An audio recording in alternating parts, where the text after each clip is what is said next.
Good pick of him. Great pick. All right, are we live? Hello, how's it going? What up, Red? Tupa, we are here. Um, yes, so this is the live stream. I'm gonna start doing some of these too, to mix in with the highly edited, highly time-consuming documentaries. Hey, Dude, good. It's although, good. It's good to get like a little bit of in between like check-ins with you. You know what I mean? In between these drops and these bigger videos. This is a really cool way to do it. right? So I'm not just like gone for like a year. Yeah, A right. There's lot's what. been happening, right, with Lue. Let's go ahead and add Mike. So right here, I got my friends Tupacabra and UAP Mike in the mix. They're both doing some pretty fun things with the topic. I'll drop their links in after the stream. Tupa's working on this amazing timeline. Mike's got his channel going on, the UFO Late Group. How's it going, Mike? What up, boys? How you doing? Good. Doing good, man. We're just gonna go through some of this, some of the new Lue book rollout, some of the more interesting clips. I think I saw something where it said he's done like, let's put on some music too. Yeah, there we go. He's done like 70 or so interviews. You know what I mean? And yeah, for the people wondering about part 2, I don't know if I'm probably gonna do another little live stream about this, probably soon. There's all this kind of controversy with Jay Strat and Lue's old boss and Lue about like how much of was what he's saying over embellishment, aka straight up lying and whatnot. I kind of alluded to it in my part 1 documentary that I did on him, but I kind of need to wait for Jay's book to come out. So HarperCollins win because they're putting out Jay and Lue's book that just came out. That's wild, right? Yeah, right. So nevertheless, I guess might as well just go ahead and get started. This is fun. Been a while since we streamed together, huh, Tupa? Yeah, this is exciting. Nice. All right, first things first. We're just gonna go. I got about 24 slides here, a lot of clips, a lot of fun. Lue said a lot of interesting things. For people who might not know, I was gonna do a little edit of this, but just wasn't enough time. Lue kind of took a step back, right? So he comes out in 2017. He's on top of the UFO world. He does the podcast tour for a few years, and then in about 2022, he kind of has all these kind of issues arise with Lue reviews and Jeremy McGowan and all this kind of negative vibes, I guess you could say, for him. And he kind of takes a step back, right? And we didn't hear from Lue for like 2 years, a year and a half, up until this book tour. So that's kind of what we're going to be covering right now, is just kind of some of the more interesting things he said and whatnot. So let's go ahead and get through it. Actually, let's shout out some of the chat too. This is my first stream on this channel, so this is fun. We got Tupacabra, let's go. We got Hey Ocean. We got John. We got Pizza Slayer. Javi saying, is this part 2? Yeah, no, sorry, this isn't part 2. I know you guys are all excited for that, but those do take time. Alejandro, can't wait. Blue Crayon, let's go, Red. Hope you cover the BBD podcast video, especially the Dr. Greer section. We will be covering that, because as we all know, Lue Elizondo kind of has a little bit of a beef with Stephen Greer. Courage First, happy to see you over here. T4404, wow, the grifter with a book to sell is doing another podcast to help sell his book. How surprising. Yeah, 70, we're at 70 plus. Austin Wong says, dang, so much content spoiled now, so new videos more often? Yeah, hopefully. 2027, or nah. That comes up again too. I don't know if you guys saw, there was an interesting Matt Ford clip that we will be covering. Panda voice quiet compared to UAP Mike. Please adjust. Are you guys hearing that too? What do I have to do? You sounded good to me, but I don't know how I sound. Yeah, that's good. Can you boost that mic? You sound all right to me. Okay, cool. Old Wrath says, what's up? Love the new doc. Thank you. Jesse Nez 27, right on another video. And yeah, so again, this isn't an edited one, but this is fun. These live streams are fun. I like talking about the topic. It also allowed me to interview some people. Got some interviews lined up. Gonna have a lot of fun on this channel.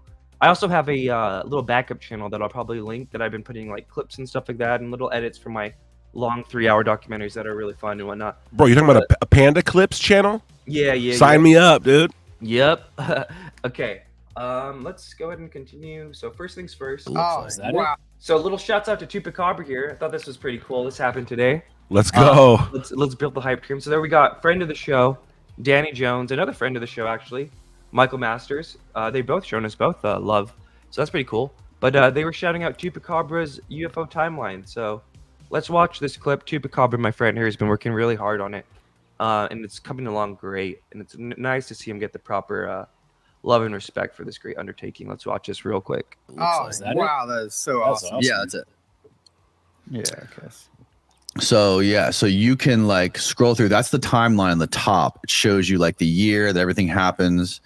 Shows you like look at he has like breakdown of craft type, shape, kidding. entity type. Yeah, this is exactly what we need. This is insane. He's been working on this for years. Tupa, what did it feel like, bro, to see your timeline getting shouted out today on the Danny Jones podcast? I was freaking out. I thought it was. I mean, you know, to hear it because the way it popped up was so natural. You know, Micheal Masters, a couple minutes before, or even seconds before this clip, he's just talking about how, like, you know, I wish some undergrad or someone would start collecting the data so that it can be organized and gone through. And that's Danny's like, oh, yeah, this dude Sam I know is putting something together like this, and then brings it up, and then yeah, his reaction was great. I felt really like pumped. I can't even really articulate it yet. It's just such a huge moment for this project of mine, and it's really cool to see it on a platform like this with so many people watching, and they like had nothing but good things to say about it. So yeah, shout out Danny Jones, shout out Micheal P. Masters, friends of the show for life, dude. That was really cool, Yeah. little boost for that project. Hell yeah, dude. Shouts out them. Those are both great guys in the field. Yeah, and we'll definitely get you back on here, Tupa, to like run through it all. But I was just like, oh, we got to cover this a little bit today. This is hype. Hell all yeah. right. Let's continue with our programming. So another thing, as you guys saw over the weekend, dropped my part 1 Lue documentary. Did you guys see it? What are your thoughts? Roast it. Boom. I loved it.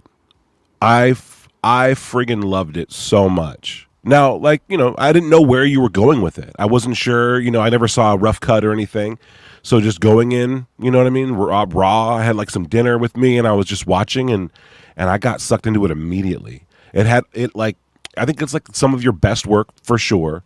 And I learned so much about Cuba and like the history, and you know, to learn all that through the story of like Lue's father was really, really cool. The way you wove it together, I thought it was the perfect length, and it got me hyped for part 2. And if there's other parts to it, those parts as well. But I learned so much about just real history on top of Lue's background. So very cool, man. Right. Yeah. I think when I was working on it, I was in spaces and whatnot telling people like, you know, the first one's really like mostly about his father. I think people were kind of like maybe a little taken off by that, but his dad lived such an interesting life. And I really think it shapes a lot of who Lue is, how Lue. Oh, did we lose him? How about now? Am I back? Hello, test. You're back. Okay. Yeah. Sorry. I don't know what happened there. But yeah, like his dad shaped so much of his life, that Cuban heritage, and again, what I thought was really fun about this, and I think people, and I'll just say it because I don't know if people know this, but originally before I got into like UFOs and whatnot, my channel was going to be like a Cold War history channel, like, I don't know, Guatemalan coup, Iranian coup, just kind of like in the same style I do my UFO stuff, a lot of archival footage with narration. So it's always fun for me personally when I get to incorporate some of that Cold War history into my UFO videos, and Lue's dad being who he was, where he was. It's you know, I'm pretty proud of it. I feel like I did a very good like the Cuban story, like especially because America and Cuba are kind of, they're linked in ways that other countries aren't, you know what I mean? There's a big Cuban population here. We've intermingled in their politics quite a deal. So I thought it was like a good way to show the Cuban story from like a ground level perspective. It just happens to be Lue Elizondo's dad, right? But like you see the Batista stuff, you see Castro come to power, you see a Cuban immigrant fleeing and then wanting to go back with the Bay of Pigs, and the way that intermingled with the intelligence agencies and the mafia. And then when that failed, you know what I mean? I was surprised learning it. Like when I was researching it, I didn't realize how much the Cubans had to do with like American politics and kind of Right? the shadier stuff happening, right? Dude, this is a high watermark of your work. That's my opinion. Your love and respect of history and the depth of knowledge you had for like the intricacies of the Cuban American relationship, even if you just learned it through the researching this project, it really shined through, bro. Like it wove such a clear history of events, and in the clips you got, the audio you got, I thought it was very well done. Like someone said in the chat, like this should be required viewing for a high school, and I couldn't agree more, dude. Like it should be. I thought it was well executed. Number one, very concise. There wasn't a lot of fluff. honestly, as you know, this uber like flag waving American child coming up in northeastern America, I didn't know a lot about the passenger airliner. Like there were a lot of Right? things I was not aware of. Or the Watergate, like 5 of the 7 burglars were Cuban Bay of Pigs. Dude, guys. right? Exactly. And so this ties into two things I think maybe part 2 will touch on this. With the first part being that in these black programs in the national security state, what you'll find is a lot of nepotism. You'll find, generationally speaking, that the government trusts people with their highest secrets, down on from generation to generation. So if Lue Elizondo's father had these ties in with the CIA, right, in the Bay of Pigs, it would kind of follow suit that Lue Elizondo would be in these positions to have, been hired for these really very sensitive jobs. Yeah, and Jeremy McGowan even kind of said that, who's not necessarily the biggest Lue Elizondo fan. He recently FOIA'd his military records, and somebody was like, well, how did Lue get so high up if he was only in the military for like 3-4 years? And he even said, well, it might be because of his dad. His dad was all up in Bay of Pigs, had all these kind of CIA connections. That could be a fast track to some of this stuff. Now, and the other thing too is Ross Coulthart had recently had a gentleman on that talked about the JFK's murder, and discussed the idea that the Nixon had a team put together of obviously Cuban expats when he thought he was going to become president. This is at a time when he was vice president. And these 15 men they did not get the chance to try to kill Castro, but may have eventually been co-opted to help assassinate Kennedy, John, that is. So again, I think another interesting, and if you think about this now, was Kennedy killed because of the UFO connection? Maybe.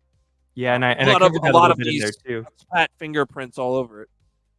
Yeah. Paul S. says, Panda, did you reach out to Lue by chance just to see if he would respond?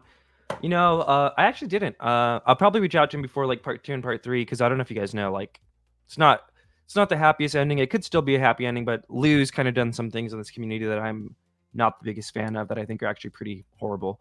But I would love, Lue's starting a YouTube channel. Lue, if you happen to see this, I would love for you to review part 1, because I think even part 1, what do you guys think? I think Lue would have enjoyed part 1. He knows I don't necessarily like the guy, and he knows that like part 2 and 3 might be a little more damning towards him. But I think part 1, even he would love it. You basically tied in his childhood, his his origin story into his dad's story, into his country, like his nation story. Like I would be watching this all the time if I was him, and then sharing it with people. Like, oh yeah, you want to know where I came from? Like, check this shit out. Like, I'd be telling people all the time. Yeah, what a unique upbringing, right? Because like that Alpha 66 stuff, like we were talking about, they were, in lots of parts of the world, they're still considered a terrorist organization. It's almost like being born into like Al Qaeda. You know what I mean? Obviously, different political ideologies there and whatnot. But as far as like the being born into an insurgency, like I try to emphasize in the documentary, like it wasn't just a little LARP club. You know what I mean? Like when Lue was a kid, he was expected to go do Bay of Pigs too. You know what I mean? At some point in his life, like it's kind of such a crazy. And I didn't realize that America was basically helping like coups take place right over this little body of water. Oh, all over the world, bro. All over. Well, definitely that. I mean, yeah, but right Lord. Yep. All right. Well, that's about that for that. So now let's get into the Return of Lue. Grider. What did Grider say? Hey, Mike, 1986 called and wants their living room back. Boom, shots fired. Dude, 1986 wishes it had living rooms like that, dude. Exactly. That's what I told him. All right, so here's a little compilation. Here's something we didn't know before, right? So there was always rumors of like Lue Elizondo being a quote-unquote remote viewer.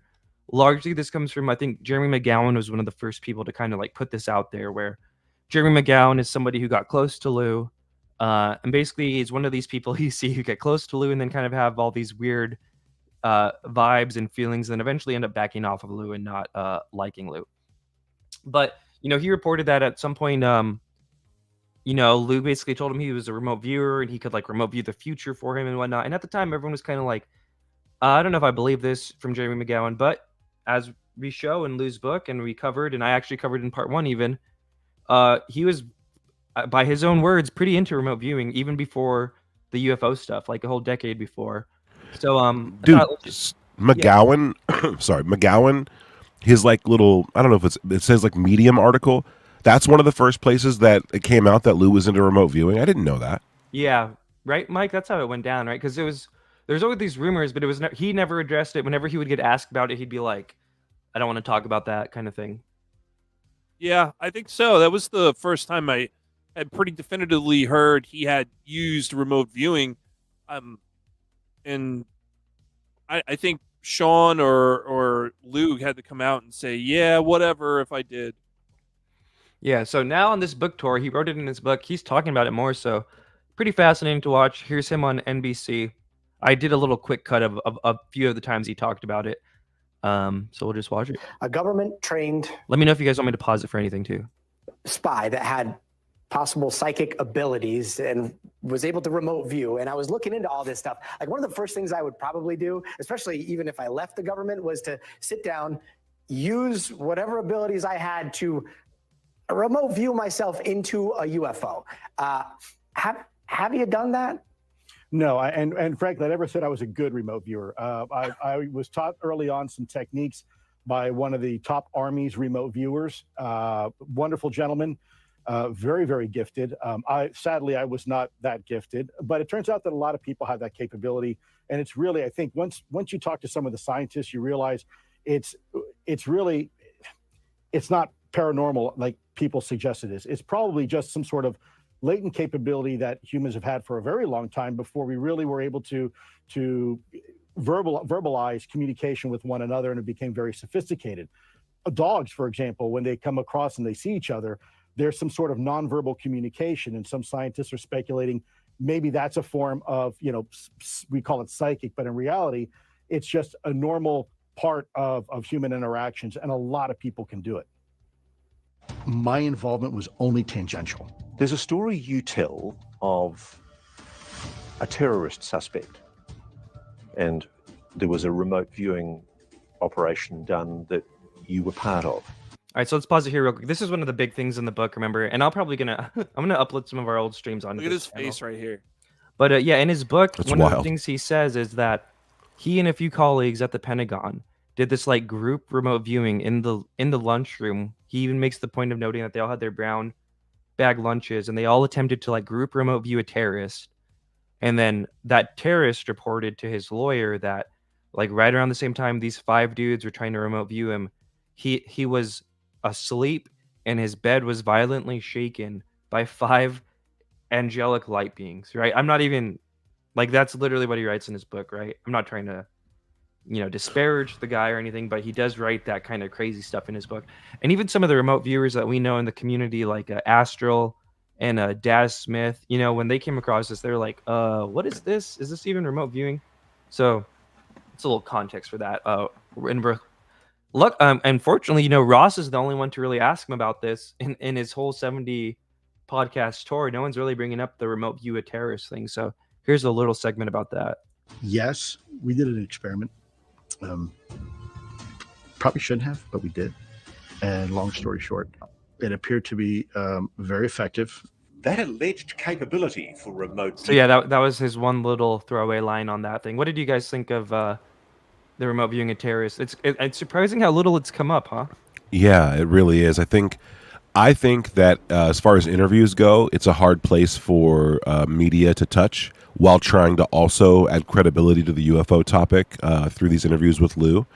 It is mentioned in a way in the book that seems a little almost like, no, I can only apply it to the context of these statements. I haven't read the whole book, so full disclosure there, but it just seems like a little bit of a kind of braggadocious, like, gloating, like, yeah, we did this one thing and we screwed with this one terrorist mind, and he definitely told his lawyer that that he was visited at night by 4 angels who were shaking his bed and tormenting him, and he gloated about that. And so for me, it's like, it's very interesting that he would also like approach it that way while suggesting he was able to remote view into somebody else's mind while they were sleeping and pull this off. I mean, we've talked to like people like John Majorowski and stuff about like certain events that have happened, and it's crazy because these discussions took place before the release of the book, and there was no confirmation that Lue had been involved in any kind of remote viewing at all. Now, I speculated this because of McGowan's piece and because of the way Lue talked about Hal Puthoff, right? One of the people involved in the Stargate program with SRI that was all basically like remote viewing and whatnot. So to have him acknowledge it the way he did in the book, I thought was interesting because he didn't talk about, oh, I wanted to save somebody or I wanted to just kind of experiment. So I told a friend, hold an envelope, nothing like that. He's like, yo, I got into the consciousness of a terrorist, a suspected terrorist, and then tormented him in sleep with 5 of my remote viewing friends. Like, that's a whole nother vibe. Yeah. Vader vibes. It really is. And somebody actually, great point. Jesse says, he's the Darth Vader, don't you know? That is true. In his book, he does kind of gloat about being referred to as the Darth Vader and the Torture Czar by some of these terrorists. And that'll probably be in my part 2 or maybe even part 3. Also want to give a shout out to Tom Girl following us over from Skyfire News. Shouts out Skyfire News. Hell yeah. We're probably going to do a roast of Skyfire News at some point on this channel. But, fun times all around. We love you, Tom Girl. Glad you're here. I've been wanting to stream for a while, but I didn't want to just stream on my channel without putting out something for a while. So I was like, okay, we got to finish this Lue doc. And let's play a little bit more of this remote viewing montage. But I mean, it's still pretty interesting to see all of it talked about on TV. But viewing and its potential connection to non-human intelligence may sound like a gift. And there's a lot of information to substantiate that this is real morphology occurring in the human brain. Elizondo argues that people with enhanced Caduatte Putamen might have a talent both for remote viewing and communicating with UAPs. And that's important because it's an established fact that the Pentagon has had an interest in remote viewing for military purposes. In the vernacular, they used to call it psychic espionage. There was a program in the US government, it's called Stargate. They were taking young soldiers and civilians and they were training them to conduct espionage behind enemy lines. And the term was called remote viewing. A lot of people that were in the remote viewing program had MRIs done of their brains, and a vast majority have that specific morphology. Do I think it's extraordinary? No, it may be a vestigial capability that humans had for a long time. But does it work? Oh, it absolutely works. It absolutely works. You see, remote viewing has been discredited. That the CIA determined that it doesn't work. Okay, sure. You're saying it does work. It absolutely works. LOL. Lue says he knows it works because he was trained in remote viewing himself. No, it may be a vestigial capability that humans had for a long time. But does it work? Oh, it absolutely works. It absolutely works. You see, remote viewing. I might have just leaped there at the end. But yeah, so I don't know. What do you guys think? Lue talking about remote viewing. I'm pretty sure he's gone through the works. I think he's connected to people. Obviously, his proximity to Hal Puthoff would lead me to believe he's familiar with it. I don't know what to make of him practicing it in these scenarios that are unconfirmed. But if he was able to manifest some sort of ability to shake someone's bed, that would be a psychic talent that's almost unheard of. Right? Yeah, Next level. I think I don't know if I'm interpreting it right, but it might have been like in his dream, right? That the accused terrorist was dreaming that this was happening. But even then, I'd rather have someone shake my bed than invade my brain. You know what I mean? Like in some ways, Jason's safer than Freddy, right? Like, because you got to sleep at some point. So that's terrifying. I got a quick question. What was the response from the community to McGowan's claims that Lue dabbled in remote viewing? I think he was ridiculed for it, and it was kind of like you're just lying. You're trying to make up stuff about Lue. You're trying to hurt Lue's reputation by saying he's a fortune teller and whatnot. Because there was a little bit of animosity. So just to break it down even a little bit further, McGowan basically said like at one point Lue was like, on this day something really bad is going to happen to you, but then he was like, I'm not going to tell you what though. And then McGowan was just like, what the heck, bro? Like, how are you going to tell me like something horrible is going to happen to me on this day, but then you're not going to tell me? Like, Sign over your deed to the Osiris, and you'll make it out. I thought the community did. I thought the community, most of the people that knew Lue, had heard some rumors that he had practiced remote viewing and weren't surprised that he would have done this. You know, even when I heard, and I'm not a Jeremy McGowan fan. Even when I heard what McGowan said, and I think McGowan, in my opinion, is not a person I would trust very often. But for a lot of the things that he said, I think I kind of believed him. Like when he said that Sean Cahill said X about someone else being a LARPer, I was like, yeah, that kind of tracks. So I kind of believed him on this. So the whole remote viewing thing did not strike me, and I think a number of other people who are familiar with the situation is that odd. Yeah, a little strange. All right, well, we'll continue along then. Remote viewing Lue is in the lexicon now. Woo! All right. Wife Jen. All right, here's the next big thing. Jennifer Elizondo went public. So here's a little quick compilation. Lue's wife. You know, we kind of been hearing about her in the background since Lue kind of came out. A lot of shows and stuff kind of would have to go through her to get Lue scheduled. But she went public, you know, supporting her husband. This is cool to see. I guess let's watch the clip. I went ahead and cut up. So shouts out Ross Coulthard. I think he had one of the better Lue rollout pieces. You know what I mean? It's pretty well edited. Yeah. He asked actually some good questions. Like I said, he was the only one to ask about the remote viewing a terrorist thing, and he got Jennifer on there. You know, and a lot of people were saying, you know, this humanizes Lue. They feel for Lue. So let's watch her roll out. And their 2 daughters. We had a really nice place to live. This was a great place to raise our kids, and it was just a really laid back area to grow up, to raise a family, and to live here. What are you seeing? I would routinely see orbs. What do you mean by orbs?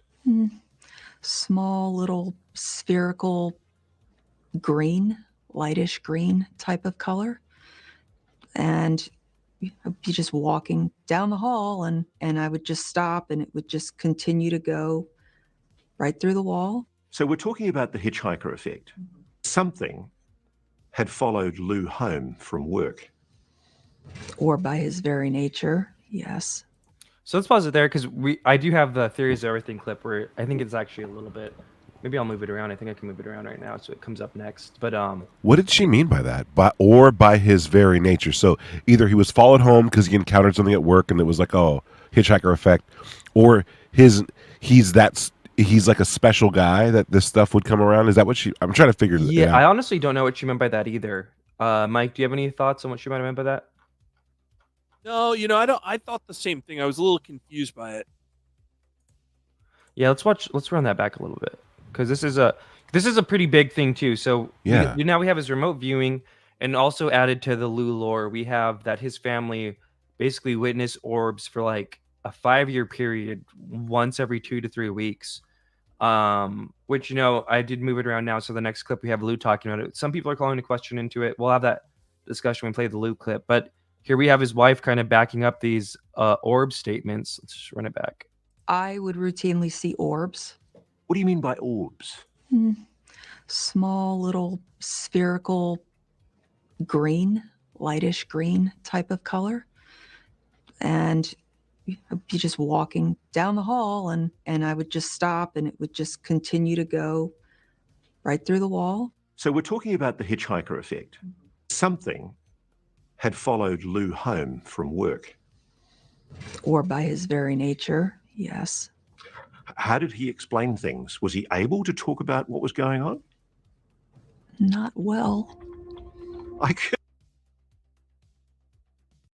Any thoughts on that? All right, so like when she talks about by his very nature, I've heard stories about people going to the ranch and bringing things home or negative things home because they were a soldier or had, you know, been trained to do violent things, right? We've heard these stories before. So maybe that's what she's referencing by his very nature, that he was this sort of soldier, combat trained person, that it attracted this thing. That's the only interp I got. Yeah, you know, and in the book too, he says, and I think even Jay Strand kind of said this at Skinwalkers, that depending on that, like a lot of these OSAP ATIP people would start to get like some hitchhiker effect stuff, which is basically like the phenomena attracts people home. Like you go to Skinwalker Ranch, then it'll follow you home, and I don't know. We'll see what happens there. Like I said, after this little montage, we got the next clip that kind of had Lue go into some heat. But dude, what about when she said, he's like, did he explain what was going on? And she goes like, not very well. What's that about? He's not able to articulate to his own wife what these things are. Was it confidential? Because he's very clearly explaining it to Kurt Jaimungal and whatnot, right? Like, I don't know. I think maybe he didn't know how to explain it. Felt comfortable. Okay. I'm with that. And like he could have learned about it throughout the experiences, learned more and more about it. So maybe he didn't understand it right away, which I would doubt. I strong doubt on that one. But yeah, we'll see. Yeah. All right, let's finish up the Jennifer Elizondo clips. And we'll go to imagine you were pretty angry. I was very upset. The house had been turned upside down. Yes, it sounds like the stuff of madness, tall tales, delusions. And anyway, where was the proof? There were a lot of positives, but things also were about to get bad, weren't they? I did not think that our lives would be this turned inside out for this many years. It's exhausting. It's exhausting. What do you think yourself of the fact that the Pentagon, as you describe it, has been actively trying to discredit Lue? I think it's shameful. This is how you're repaid. It makes no sense to me. It makes no sense. And you'd basically taken a complete financial bath. I had to get a job at Target. And then after that, I got a job at Home Depot. The family went. Shout out to Target and Home Depot. Target and Home was Depot dirty, employees. man. Why did she do them like that? They're huge employers. There's so many people watching who work there. Oh, it's a little Not cool. Yeah. Still though, their house in Maryland to this mobile home. Does it frustrate you sometimes that people perhaps don't understand the sacrifice that you and Lue and your family have had to endure? Yeah, especially because everyone thinks we have all this money. Oh, they're just grifting. Come live for a day in my life. I guarantee you will run back to yours. Lue's a patriot, isn't he? Yes. What's driving him? He feels that humanity is owed this information. People should know if we are not alone, no government has the right to keep that hidden. A growing public movement seems to. overall, if I wasn't so Lue jaded, I would say probably like great showing from his wife. Great to see he's supported, and Yeah. I'm sure they actually have been through some kind of like, when you go public like that, I'm sure it probably does affect them. But I'm happy for Lue that he has a supporting family, willing to go out there with him. That's cool. Agreed. For her first time on camera and a first kind of window into like Lue's family and life. Yeah, great job. Great job all around. Any thoughts on this, Mike, before we go on to the orb story? No, Jen looked good, sounded good. I thought, maybe she was a little nervous being on camera in front of all these people, but yeah, I think she conveyed herself pretty well. Yeah, and there's got to be like an element where there's the dam broke. You know what I mean? There's probably so much stuff she wants to say, but has to remember to like keep it on topic or whatever. Because she's been going through something for years. She says so. Very good job on her part, and possibly the editors of News Nation. Like, even if you don't like Lue Elizondo and you think he's a psyop, I highly doubt Jen Elizondo was the person who's calling the shots and put herself in this position. So, either way, I try to cut her a break. Yeah, good point, man. Good point. Yeah. All right, so next we got the orb story. This was kind of shocking, and I actually clipped a little bit of it too early, but before this, he kind of says that his family was seeing orbs basically every 2 to 3 weeks from 2010 to 2015. So over a 5-year period, every 2 to 3 weeks. And then when he would see them, it was one sighting to like 3 in a row. And I forget, we did the math in a space a few days ago or something like that. And it was like at least 150 UFO orb sightings. And then here's Kurt. Insane. Yeah, here's Kurt Jaimungal asking him about like if he ever recorded it. And not gonna lie, this was a little bit of a sus response. Or like I'm looking at this monitor right now, it's bright, but it doesn't hurt my eyes. It's like a passive illumination. It wasn't like It wasn't like it was glowing. It wasn't like an active spotlight in your eyes. It was just a diffuse green ball. And as you got closer to it, it seemed to get thicker and thicker in the middle. Were you able to see the interior of it? There was no interior that I could see. It literally looked like a neon light where it was more brilliant in the center and it just became more diffuse. I could not, there was no hard edges. There did not seem to be any technology behind it. There wasn't a device, if you will, inside. It was like, you know what, probably best way, like a plasma ball, but not as intense, not as violent, if that makes sense. Did you ever set up cameras? So no, we didn't have cameras inside the house. We had cell phones, but back in 2010, I was using a BlackBerry, a government issued BlackBerry, where we did not have cameras. The cameras were disabled. So I did never, and also we couldn't predict the frequency. It wasn't like I had a camera next to me all the time. It's like when you're sitting down and watching a TV show with a family, all of a sudden, whoop, there it goes. I just mean home set up cameras in the corner, monitoring a room or the outside. No, we did not. We didn't even have cameras externally. We had an alarm system, but we did not have cameras set up in the house. So many people may say, look, if there's a suspected burglar that taps on my window, perhaps I'm paranoid, but I would set up the next day 10 cameras all around my house, inside, sure, outside. I would too if it's a burglar. Now, that may be an overreaction, but well, let me ask you this: when there's a thunderstorm near your neighborhood, do you set up cameras to look at the lightning? No, it's interesting, but most people just look at that's curiosity, right? That's wow, interesting. It was the same thing with us. There wasn't necessarily a desire to set up a bunch of cameras because you never knew where it was going to appear. I could put 10 cameras in the hallway. Go ahead. It didn't occur to you to set up cameras and then you said no. It just never occurred to you, the thought. No, because it wasn't alarming to us. It was curious. It was curious. We were curious. Shout out, Hated, Kurt. Right? Kurt actually low-key slayed him right here, I think. Yeah. And I think it was the nicest way, like keep your guard down way, but Kurt was kind of going for the jugular here, low key. Well, he's a curious person, right? And he's trying to, if he can't make sense of it in his mind, then I think he just keeps on trying to work it through, like work it out, like. And it wasn't jiving with him, right? Like, wait, you're like a UFO. I mean, he didn't say this, but one of the things I imagine he's thinking is like, this was your job, and like, it's a pretty big part of the phenomenon. We hear about orbs all the time now. And you were kind of on the inside of this, and this was happening for years, and you never thought, I got to get cameras in here and bring in like, Bigelow's equipment and just check this out, and I gotta calm my family down and assure them that we're good. I'm just gonna be like, oh, there goes a light, and he compares it to lightning. Like, everyone's seen lightning. Lightning is represented in our lore, in our art, in our cartoons every day. I mean, how many lightning strikes do we get on the planet per second? To compare it to a mundane weather, not even phenomena, just a weather, is so weird to me. He's trying to back out of, in this interview anyway, it seems like to me, he's trying to back out of it. He wants to move on as fast as possible. Yeah, and it's crazy that he's like, it didn't even occur to him to do it, because like you said, he was, by his own account, right, who knows, was running ATIP during this time. And the next slide we got is him talking about how they wanted to honey trap a UFO.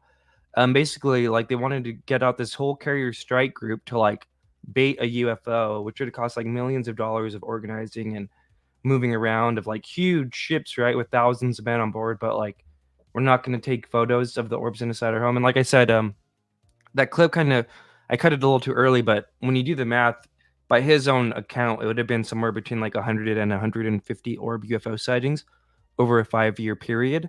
And also, like, his daughters were teenagers at that time, right? And we know, like, teenagers are just like addicted to their phones. So even if he had the BlackBerry excuse, the idea that like someone else in his house didn't get one photo, you know what I mean? That's kind of like, I don't even know if Chris all Bledsoe, on the same government plan. Like dad, we have to go to school today.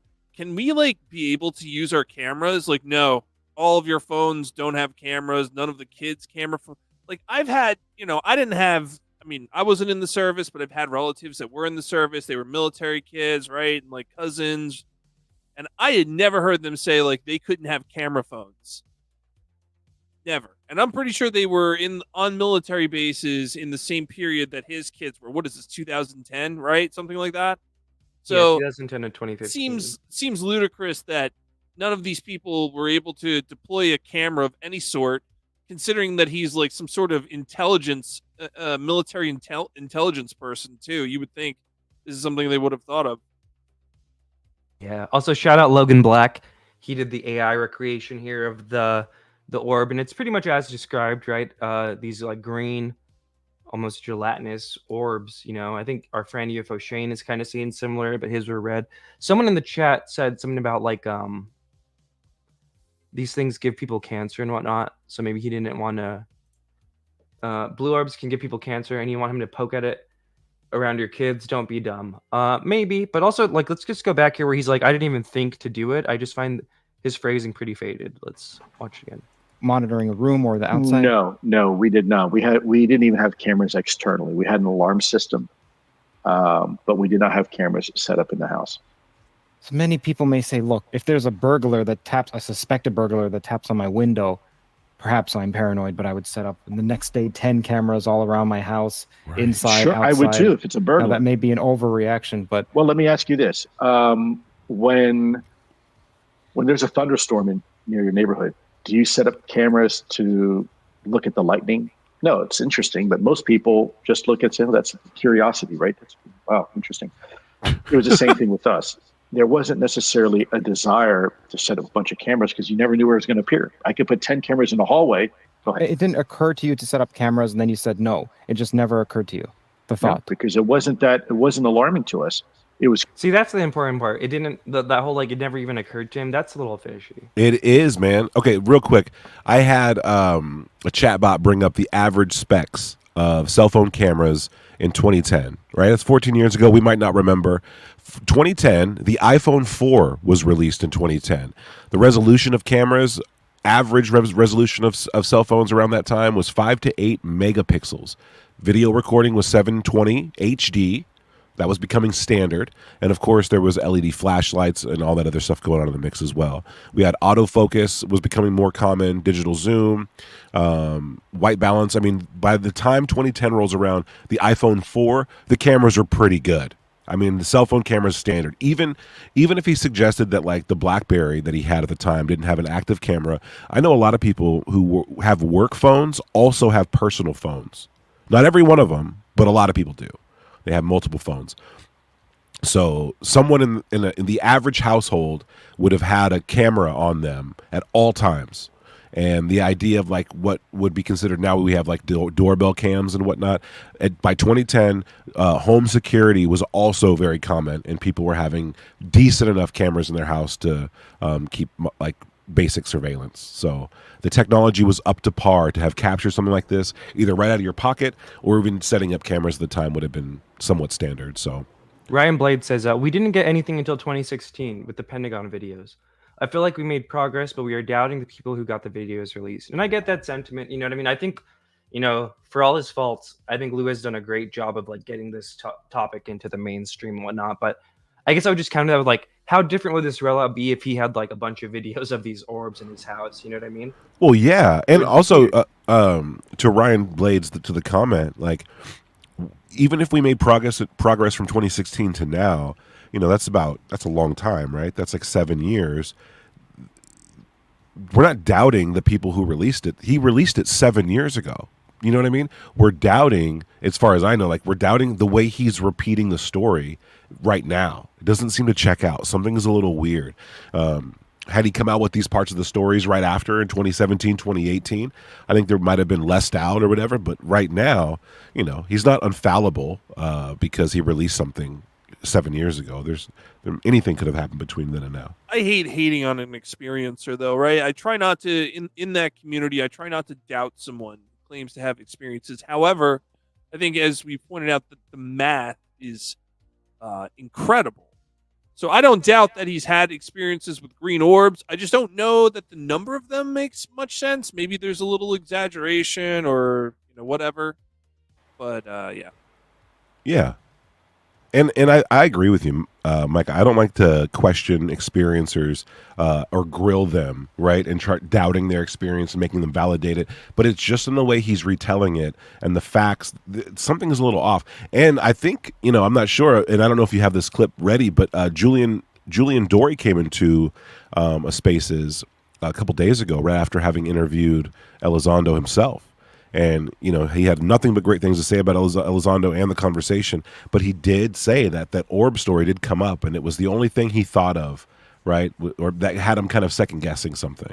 And I don't want to take him out of context, but that he did. It was like, there was this one thing, and then brought up the orb story. So I'm like, darn, that's not out yet. I was thinking maybe I should wait till that one's out, because I think that interview will be pretty cool. I think Julian Dory and Danny Jones have some of the best UFO interviews these days, but definitely better than Rogan. No offense to Rogan, but darn, we don't have that in here. But I guess let's continue along. We still got some ways to go. All right. We had proposed. So here's the honey trap of UFO. So at the same time that all these orbs are invading his house, he's trying to do this. It was a honey trap to try to collect data and information on these UAP. So this was an operation known as Interloper. That is correct. So you have a nuclear-powered carrier with other nuclear-powered vessels, potentially nuclear-powered submarines, which also may have potentially nuclear weapons. So the idea is to create a nuclear footprint that is so irresistible to these things. We would create a trap, and then that trap would be sprung. But Operation Interloper never made it past the planning phase. Interloper was stymied, wasn't it? It was scrapped. It was scrapped. It was a pretty good idea. And it was approved by a lot of people and a lot of agencies. And yet, when it finally got to the top, it was stopped. It was blocked. It's almost like somebody perhaps already knew the answer. Or didn't want us having the answer.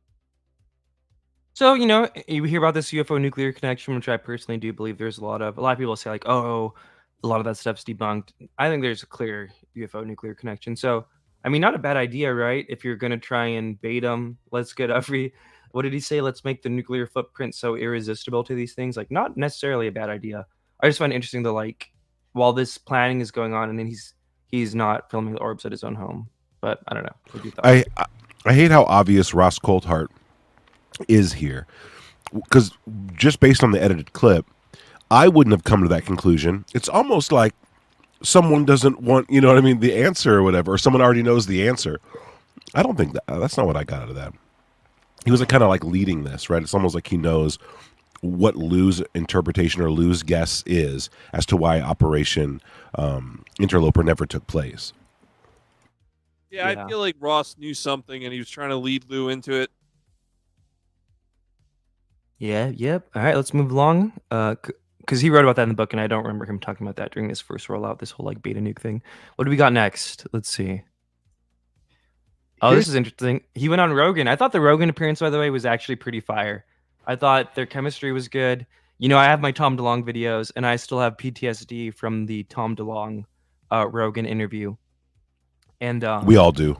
Yeah, and Rogan's kind of been, I don't know, someone's in his ear or something. Maybe he just got too much Corbell vibes. But wasn't he with Grusch too? Right, when Grusch was on, he was kind of not as abrasive as Tom, but you would expect Rogan, being a UFO nerd for decades publicly, to be maybe a little more enthusiastic with some of these guys. And I was kind of afraid that he was going to hit Elizondo with the DeLonge energy, but I thought they had pretty good chemistry. He seemed pretty engaged. He shouts out the Blackvault. I thought this was cool. Just to kind of throw. So there you go. Lue shouting out John Greenwald. Kind of love to see it, right? They've definitely had some beefs over the years. And I'm all for let's get this community healed. That's my motto these days. So I guess that's cool and whatnot. But I don't know. What did you guys think of him shouting out John Greenwald?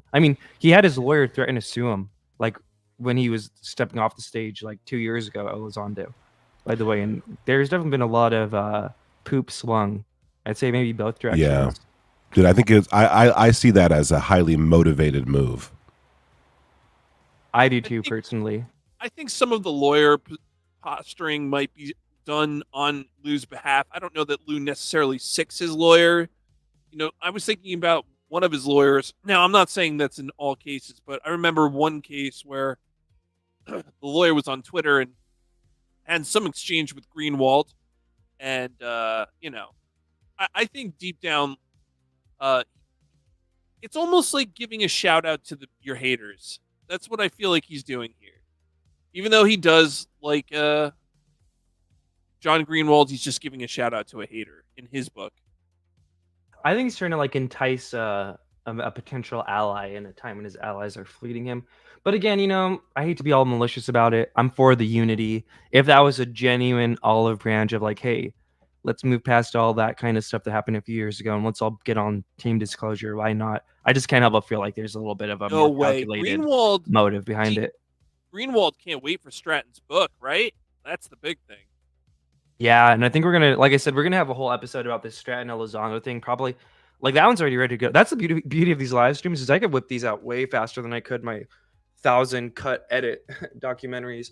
But yeah, we're definitely gonna cover all that stuff because that was part of this book rollout, and like I didn't really include it here because it's like its own episode. But in the midst of this book rollout, there was like all this kind of drama with Jay Stratton, his former boss, and Lue that we're definitely gonna cover. But yeah, so shouts out Blackvault. I love John Greenwald. I think he's probably one of the best to currently be doing it, and he's been doing it since like the 90s. So heck yeah. We cannot. Okay, here's an interesting little. We hear about this 2027 stuff. We hear about. Actually, maybe I should. I'll do that while it plays. But we hear about all this kind of like they're coming back kind of narratives. We hear it from John Ramirez. We hear it from. Who else did we hear it from? Remember we did a whole episode about this on whatchamacallit. But it's interesting to kind of hear Lue kind of allude to like the whole alien invasion thing. Here he does it on Rogan a little bit. Let's just kind of watch. All right, so there we go. And look at that. Oh, Canva's lit, dude. I was able to edit that while it was going live in another tab, and it just, boom, did it. So, yeah, we got I've always thought about this, too. One question I like to ask myself and maybe the audience, it's a fun thought experiment, is what would the reality, quote-unquote, of the UFO phenomena have to be in order for me, if I was in a position to, like, maintain the cover-up, to, like, go along with it? So, like, let's even just go as far as say, like, let's say you were in charge of it all. Like, what would it have to be for you to co-sign like murdering people for it, right? Just as a thought experiment. And I always thought, like, what if disclosure led to some kind of cataclysm or something like that? Like some kind of Tower of Babel situation, which is like when humans get to a certain technological point or they start noticing us, whatever these UFOs are, they're the ones in control of everything, and they just kind of reset the clock and like wipe off the face of the earth and let's start again with the new kind of hominid type species or something like that. And I think he's kind of alluding to that here, right? He's basically saying that this is a thought that some of them have, that if we do some of the military people he's talking about, that if we do disclose this stuff, something like that could happen. What are your guys' thoughts on this?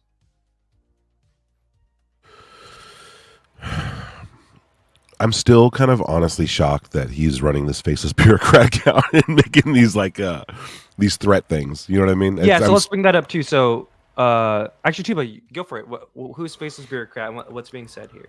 So there's a lot of people with like pretty hard conviction that faceless bureaucrat was Elizondo. He was confronted about this on an episode of UCR by Rather Be Squidding, and he kind of squirmed out of that. I don't currently run that account, but this account was known, especially like back then, for kind of as like a rallying cry for certain actions by Lue's followers, right?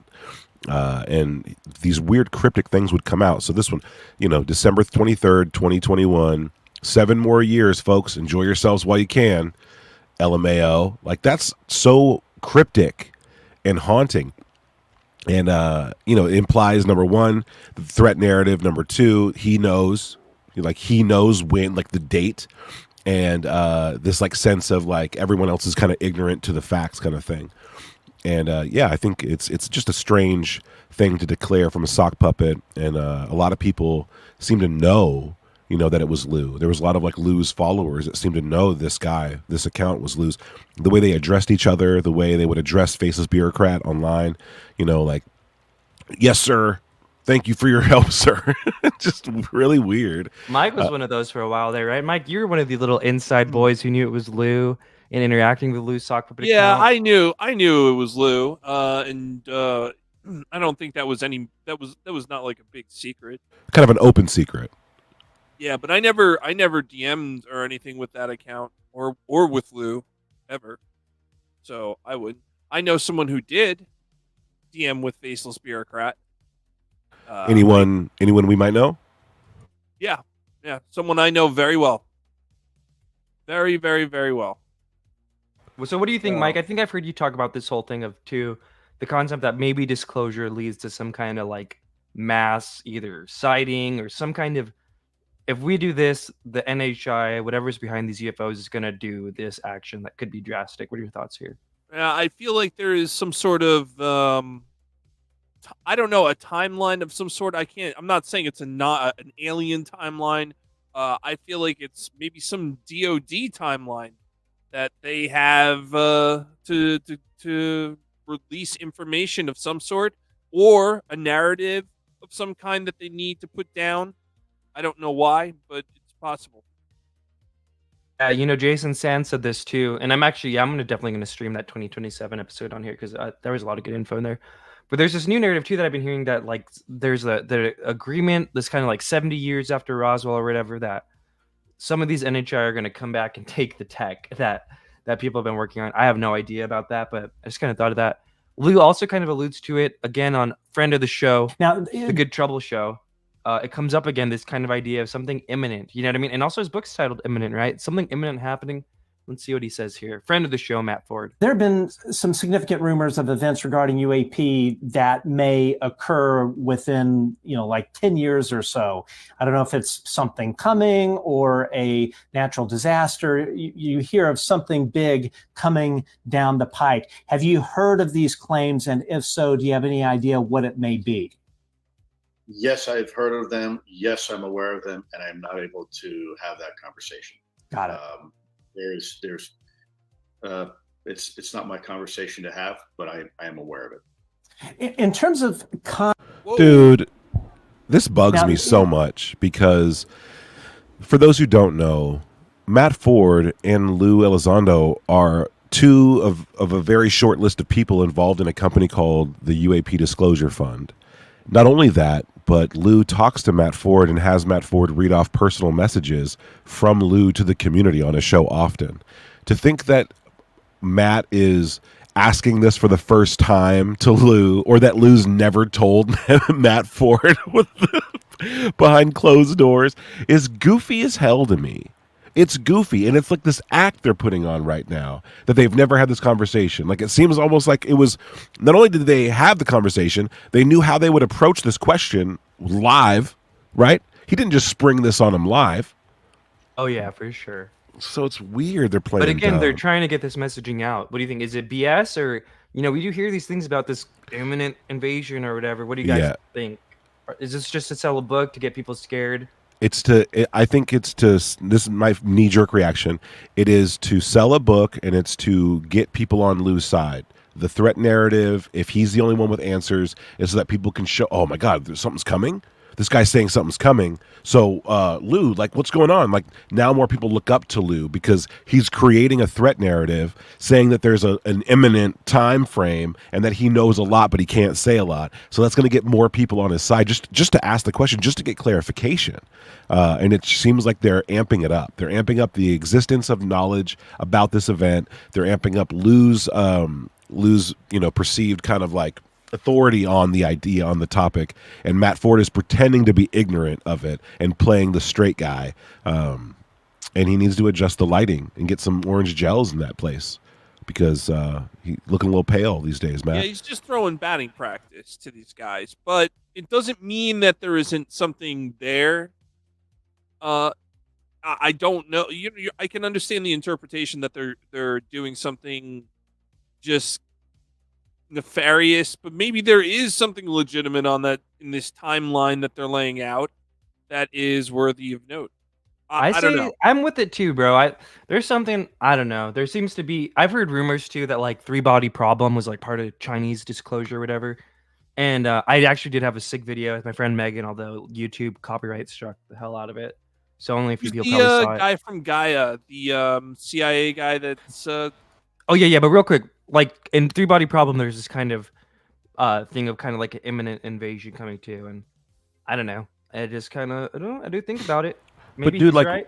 Rudolf Steiner, who I promise you Lue Elizondo was 100% familiar with, talked about this 100 years ago, like literally more than 100 years ago, and was like, listen, in 100 years, this is about to happen, and this is not great, and you need to be ready for it, and here's why it's happening, and here's what's going to happen.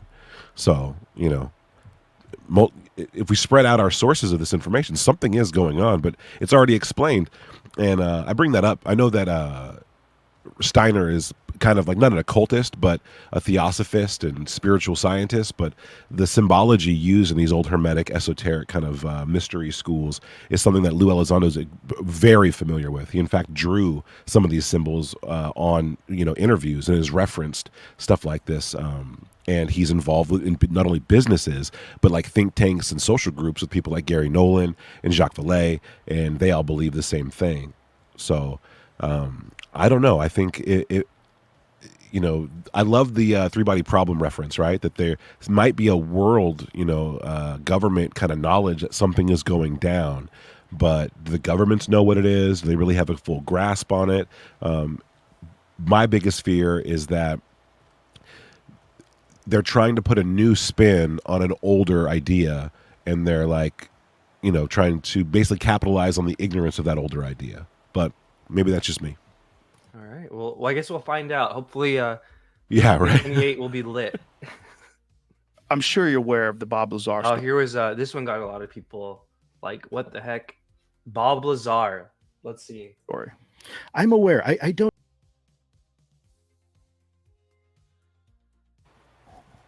Not buying it. Yeah. Oh shoot, I was muted. Yeah. So first, I was saying, shouts out Pavel. A lot of people shouting out Pavel in the chat. We love Pavel over here. Probably have him on at some point in the future. But yeah, what did you guys think? The idea that he doesn't know Lazar and he's kind of like best friends with Corbell. Again, I'm not trying to turn this into like a Lue bashing sesh by any means. Again, I think he's done a lot of good stuff. But like, yeah.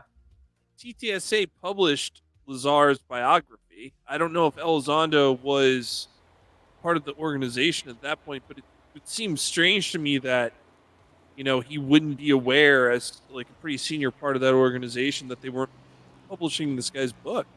Bro, imagine being Lue Elizondo and saying this. Imagine being Jeremy Corbell's friend and claiming the story a little bit. Imagine being Jeremy Corbell's friend, part of a government UFO hunting program, and referencing the 2017 article, and being part of all that, and then being like, "Oh, I don't know. Maybe I know. I just tried to stay away from it." Like, was Corbell? Do you think Corbell knew that he was going to distance himself from the Lazar question, or is Corbell like going, "What the hell? I talked to this to Elizondo for like 70 hours about this in totality." It just seems crazy. He never would have got the entire spiel, and that he never would have met Lazar too. That seems wild. Yeah, agreed. Especially because, and I actually don't think I have it. Maybe I should pull the clip. But there's another thing he did on News Nation where he is talking about implants, and like the pictures of implants he's using are from Corbell's other documentary, that Patient 19 or whatever it's called. Really? So it's like, yeah, Corbell's documentaries are. So I don't know. Is this Elizondo's nice way of kind of saying I don't believe Lazar? Because here's the other thing too, right? No. Elizondo 100%. Oh shoot, and I actually don't. I should have pulled this up too. If you guys remember at the end of his Rogan interview, he does this kind of like speech about, oh, Rogan, you're such a voice, you're bigger than governments, kind of thing. Yep. So he did his research on Rogan, and he knows that Rogan like loves Lazar and has the space or the sports model on his desk and whatnot. So like, I don't know, it just kind of feels a little bit disingenuous. The idea that he doesn't know much about it, I just personally don't believe. He could be lying for quote unquote good reasons, but like, it's impossible. It's impossible. Corbell is kind of like he's like a fire hose, dude. You think that they had a beer over here at this saloon and they didn't, and Lazar never got brought up, or do you think that Corbell brought it up and Elizondo goes like this? He's sipping his beer. Corbell's like, "Oh, so I talked to Lazar yesterday," and Elizondo goes, "No, sorry, Corbell, I don't want to. I don't like to talk about that. I want to be impartial. I don't want to. I don't want to ruin my UFO credibility or knowledge with any Lazar don't they have stuff." Dinner the night before, right? Usually before they have the show. Like they have some sort of lunch or dinner, Yeah. usually the guest. And I wonder if Elizondo answered that question differently behind the scenes and said, "Hey, if you ask me on air, I might have to answer differently, just so you know." Totally possible. I can't wait for someone who watched this. Like, a lot of Rogan's comedian friends are into UFOs and kind of know, not a lot of them, but some of them do. I would love for one of them to pop on a guest, an upcoming guest, to ask Joe, like, do you think that Elizondo didn't know about Lazar? What do you think about that? That would be so great if we can get someone to ask Joe Rogan that question on air. Yeah, it would. And dude, God bless Canva. Look at the way I'm able to just edit this as we're going live. Gotta love it. Okay, well, next one. Let's see what we got next. So This is kind of random. I might actually. That looks like a fucking alien. Like if it was really dark out and that guy grabbed you. So I really just included this because I like hearing Lue say "Panda Terrorist." Not gonna lie, It is really great. It is an apt analogy that he uses, right, to describe the Greys. That it's some kind of like basically what the humans are doing there, dressing up as a panda bear to make the panda feel more comfortable. Dude, he's been making that comparison for years. And one of the first videos I ever, my first edits I ever did, I got I think 90,000 views on TikTok within a half a day with that clip. And it ended with his comparison of how, humans dress up in panda costumes to go into the panda enclosure and kind of clean it out so they don't traumatize the pandas. I mean, he's been making that comparison for years. On throwing shade. Who was the guy speaking under Panda? Just so I know not to pay attention to him in the future. Oh, Juan. That's It's Tupacabra. Tupa. It's Tupa. He makes the UFO Timeline. He's got some great documentaries on his channel too. Very knowledgeable person. All right. I know it's frustrating. Elizondo on Donald Trump. Let's see. This is okay, this is dude. from today too. This is how up to date we are, guys. Lue's killing the tour, by the way. I'll just say that. He just has to do like what Sean Ryan and Danny Jones, and I think he's knocked out all the big ones, right? Is there anyone he hasn't hit on this tour? Because this is Patrick Bet David podcast, by the way, which is a pretty big podcast. Lue Reviews. Oh, Lue Reviews, yeah, that's the one he has to do. But yeah, here's Elizondo on Trump. For a lot of people, that's they want their disclosure now, damn it, and I get it. But I've told people, look, disclosure is a process. It's not an event. This is a marathon. It's not a sprint. And we have come farther, I think, in the last 7 years than we have in the last 70 years. So it's working. And guess what? No one had to go to jail. I didn't have to go to jail for breaking my security oath.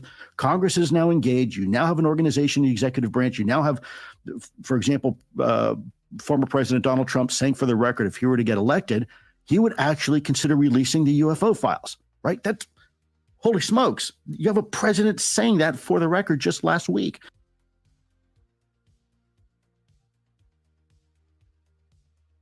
You might be muted, Red.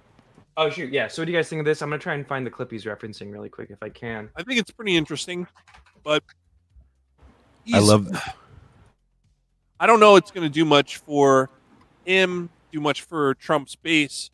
I believe they would do it, but the president really can't do anything. He didn't do anything the first term either.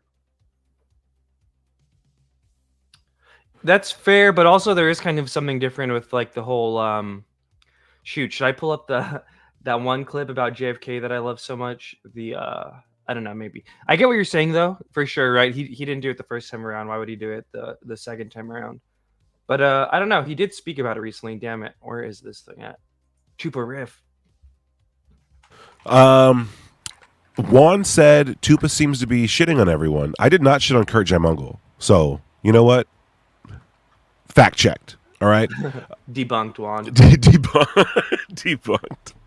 I love this interview. There's a couple more gems, I think, from it that also got shared.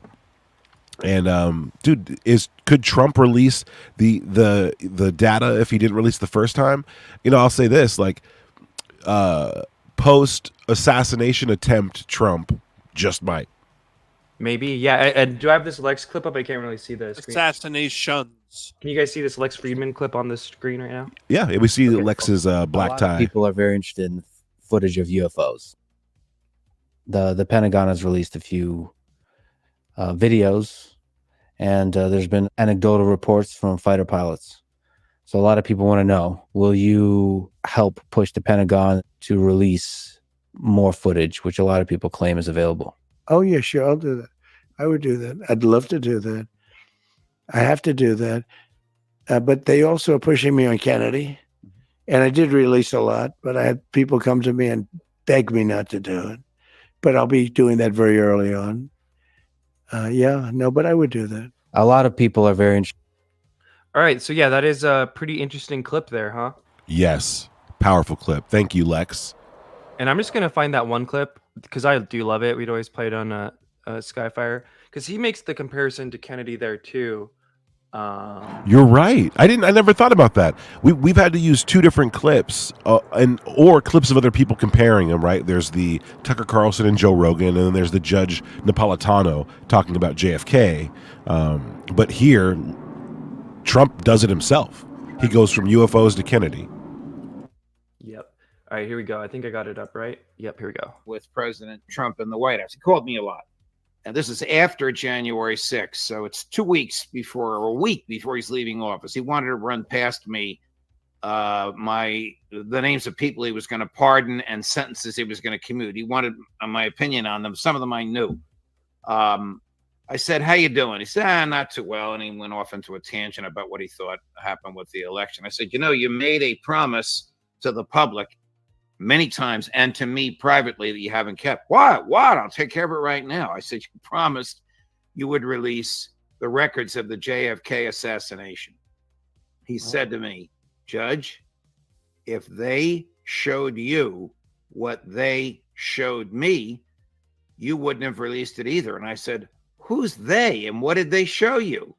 And then he said, "Judge, someday when we're on the phone," and then he raised his voice, "and there aren't 15 people listening to the phone call," back to a normal voice, "I'll tell you."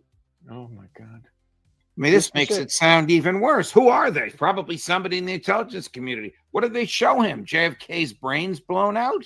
Did you hear Trump's take on the JFK assassination, why he didn't release the files? Yeah, I know what Trump's take is. He said that if you knew what I know, you wouldn't tell people either, which is crazy.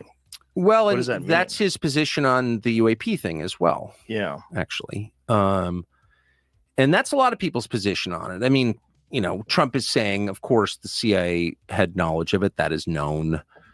So yeah, Ocean has a great point here. The fact that Trump subconsciously links UFOs to JFK is interesting, and he does do that a lot, right? He's been, he kind of, he just did that in that Lex Friedman clip we just watched. So I do find that very, very interesting, But I do get what people are like, dude. He's already president. Stop getting your hopes up. So definitely something to be said there. But we haven't heard, I think, Elizondo talk about any of the presidential candidates or anything since this new book rollout has started. So pretty interesting. I mean, if he would have mentioned Harris or something, we would have included it too here, but I don't think he has anywhere. Yeah. Let me, uh-oh, 1 second. All right.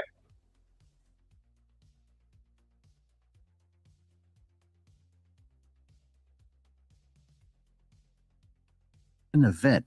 This is a marathon. It's not a sprint. And we have come farther, I think, in the last 7 years than we have in the last 70 years. So it's working. And guess what? No one had to go to jail. I didn't have to go to jail for breaking my security oath. Congress is now engaged. You now have an organization, the executive branch. You now have, for example, former President Donald Trump saying for the record, if he were to get elected, he would actually consider releasing the UFO files, right? That's holy smokes. You have a president saying that for the record just last week. So yeah, Lue, I'm pretty sure, I don't know if Tupa or Mike or maybe they're both busy right now, but I'm pretty sure at one point Lue briefed Trump when Trump was president, right? Trump definitely got briefed by like the Nimitz people. Yeah, that's what I heard. He got briefed. So, I mean, that's what Ross Coulthart was saying too. Ross was saying he's briefed, and Ross Coulthart was also saying Trump is terrified. Huh. Yeah. I'm going to restream that Trump episode on here too. But yeah, so pretty interesting. Let's see what we got next. We still have like a few more to go. And there's a lot of information to... Here we go. The Caduatte Putamen. This comes up a lot. This is that part of the brain that Gary Nolan's researching, right? that he was researching it pretty heavily with Havana syndrome, and then also now it's kind of emerging, potentially related to people experiencing the UFO phenomena. And here we see Lue Elizondo kind of combining both of those. They've kind of been out in the ether, like combined this whole like Havana syndrome, Caduatte Putamen, and experiencer kind of phenomenon. But here he kind of more overtly states it. So I thought that was pretty interesting. Substantiate that this is real morphology occurring in the human brain. Elizondo argues that people with enhanced Caduatte Putamen might have a talent both for remote viewing and communicating with UAPs. And that's important because it's an established fact that the Pentagon has had an interest in remote viewing for military purposes. In the vernacular, they used to call it psychic espionage. There was a program in the U.S. government, it's called Stargate. They were taking young soldiers and civilians, and they were training them to conduct espionage behind enemy lines. And the term was called remote viewing. A lot of people that were in the remote viewing program had MRIs done of their brains, and a vast majority have that specific morphology. Do I think it's extraordinary? No, it may be a vestigial capability that humans had for a long time. But does it work? Oh, it absolutely works. It absolutely works. You see, remote viewing. Here's a little bit tied back into what we watched earlier. So yeah, this idea that the Caduatte Putamen is related to actually three things: experiencer seeing the phenomenon, remote viewing, and Havana syndrome. Kind of interesting, kind of weird. Yeah, absolutely. The Caudate Putamen or the basal ganglia. Really good information on this in Gary Nolan's interview with Lex Fridman. Really, really good information on that there. And then, of course, if you research the basal ganglia or the Caudate Putamen at all, you'll find a lot of really interesting connections between schizophrenia, Tourette syndrome, dreaming, all these different kind of mind states in this phenomenon. But yeah, Gary Nolan, Kit Green, they were handed a lot of brain scans and told that, some of the, what can you do with these groups? They were able to separate Havana syndrome pretty early on from this group of brain scans, though there was something similar. All of them had a similar kind of overactivity in one part of the brain, but the part of the brain, the brains of the experiencers and the remote viewers were slightly different. And so they separated those from the cases, and they gave the Havana syndrome cases back to the government, and so we'll look into these. And what they determined was the basal ganglia is a structure in the brain that's a bottleneck for kind of consciousness and choice and sensory input. So it takes all your sensory input about what's going on right now. It correlates that with what you want to do and what your personality is, and then it kind of goes and you can make conscious decisions about what you're going to do based on what you're seeing, feeling, hearing, all that stuff. And the people who have this intense neural conductivity in that part of the brain also seem to be able to remote view very well. They're pilots who see Foo Fighters or whatever phenomenon often. So psychics, UFOs, people who experience paranormal activity or hitchhiker effect tend to have a hyperactive caudate putamen or basal ganglia as well. So it's a fascinating little nugget of information there. But yeah, Gary Nolan and Kit Green, they're on the forefront of that. Yeah, very interesting stuff. I guess we'll just continue along. We've got a few more we can try and power through here.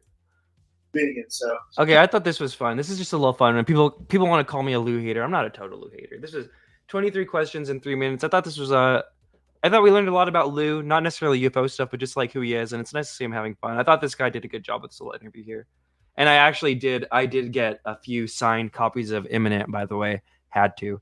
Okay. All right, forgive me, folks, if I make a total complete butt of myself, but here we go. You're good. There's no official timer, so we'll just try and keep it a few minutes. Okay, so number one, where were you born? Born in Texas. Who would you want to play you in a movie? Danny DeVito. LOL. What was your first job? Busboy at Red Lobster. What chore do you hate doing? All of them. What is your biggest fear? Fear itself. Who makes you laugh the most? My wife. That's the right answer. What is the one thing you need to have in your fridge? Go ahead. Yeah. What is the one thing you need to have in your fridge at all times? Chardonnay. Okay. What is your favorite school subject? Science. Who is the most interesting person you have met recently? Joe Rogan. What is your middle name? Daniel. What is your biggest pet peeve? I don't have a pet named Pete. What is your favorite hobby? Auto mechanics. What is your favorite guilty pleasure?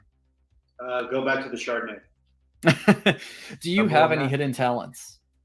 Well, I thought maybe I did, but I guess it's kind of come out now. So. Or Chardonnay. The whole remote viewing thing, I thought it was kind of a hidden talent. I guess. What color is your toothbrush? I don't have a toothbrush. No.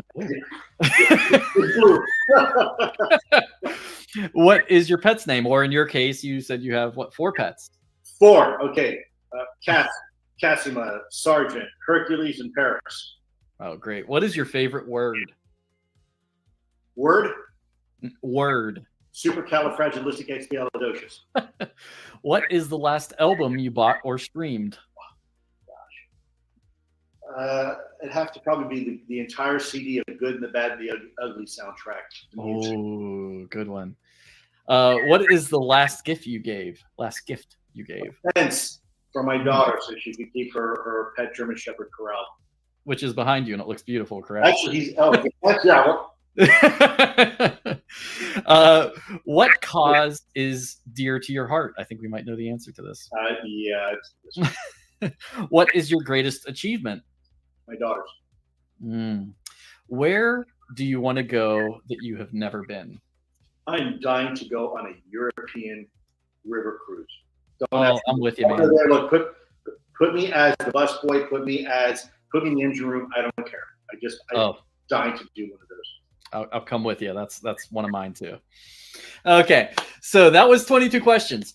The last question I have is: am I or anybody watching this live stream in danger of being on a CIA list somewhere? You guys know. Panda, yes. That was fun to watch, right? Panda Terrorist, yes. Panda Terrorist, yes. No, that was great. That reminded me of Give It Up, Keep Looking, or whatever the game that UCR did with Lue. Yeah, that was fun. That was a good time. It took me back there too. Yeah, totally. All right, let's power through. We got. Yeah, we had this. Oh, this was spicy today from Elizondo on Greer. On the podcast.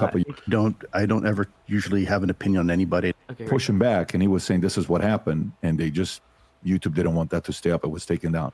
So okay, let me ask you another question. Stephen Greer, what are your thoughts on Stephen Greer? I don't know him. So I don't ever usually have an opinion on anybody. I never talk about anybody if I haven't had a chance to meet them personally. So I had him on for the second time 2 months ago. And are you familiar with Sean Ryan, podcaster Sean Ryan? He had Greer on. Rob, can you pull up that one clip? Because this is the part where it's kind of like, I think I'm aware of it. I know the one you're going to show. Yeah, there's a couple of them. I want to show this one here too. I want to see what you're going to say about it. Go ahead. When you're talking about these disinformation agents, these Knox, I have somebody that comes to mind, and we were talking about him at lunch. Lue Elizondo. Is he one of them? Oh, of course. I mean, as soon as he emerged on the stage, I had a very senior guy at CIA who's worked this issue since 1979 contact me about that problem. But remember, the only way that you can control at this point all this coming out because of what we have and what we're pushing forward through media is to control the narrative, the spin. So the people coming forward who get an all-access pass on to, say, 60 Minutes or something like that, are people cleared by this same illegal, corrupt organization because they'll tell the public, yes, the UAPs are real, but we don't know what they are. Well, this is an absolute lie. We absolutely know what they are. Some of them are ours, man-made, and are confused quite frequently with the others, which are of extraterrestrial origin, or ETVs, extraterrestrial vehicles. And those operatives are taught very well to take an issue, grab it, capture it, and then spin it in the direction that they want.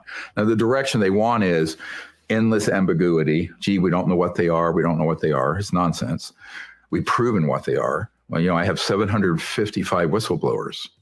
You have 755 whistleblowers? Yeah.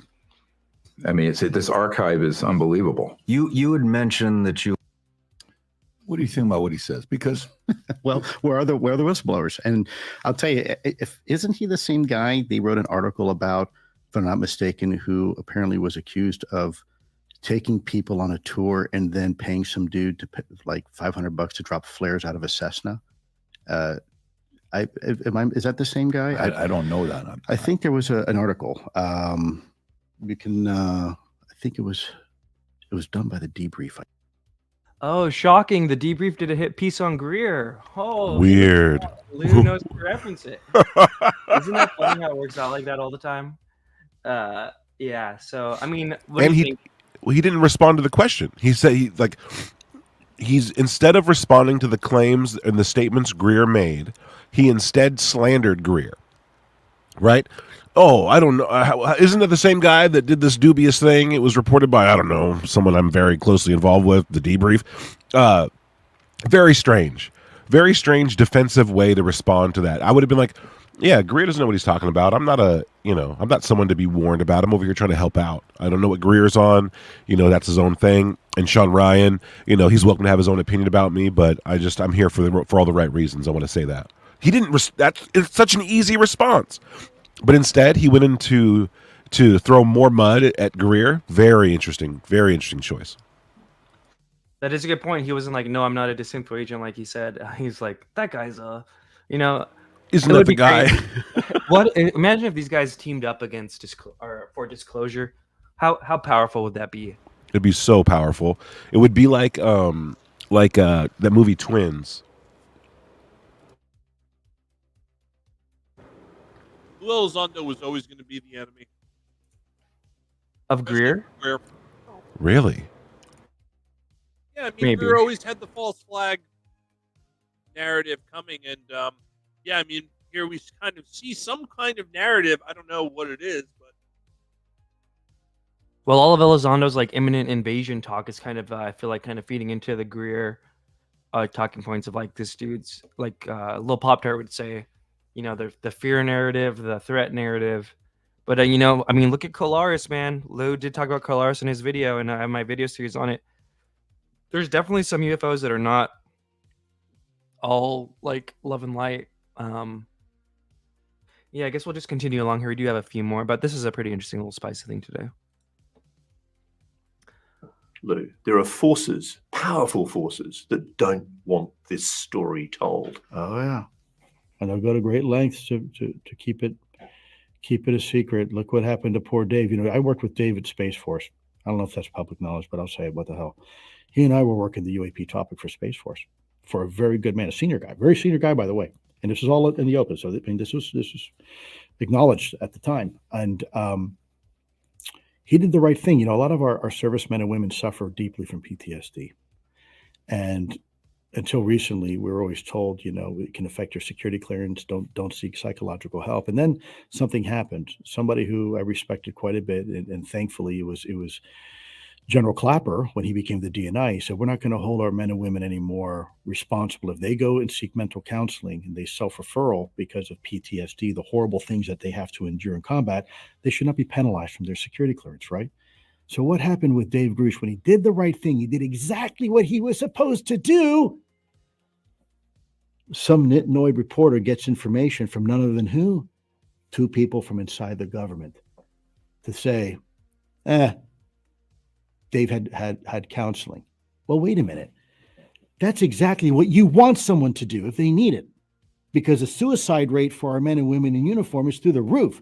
And you know what? No one seems to really give a shit. So this is why we had to change the policy.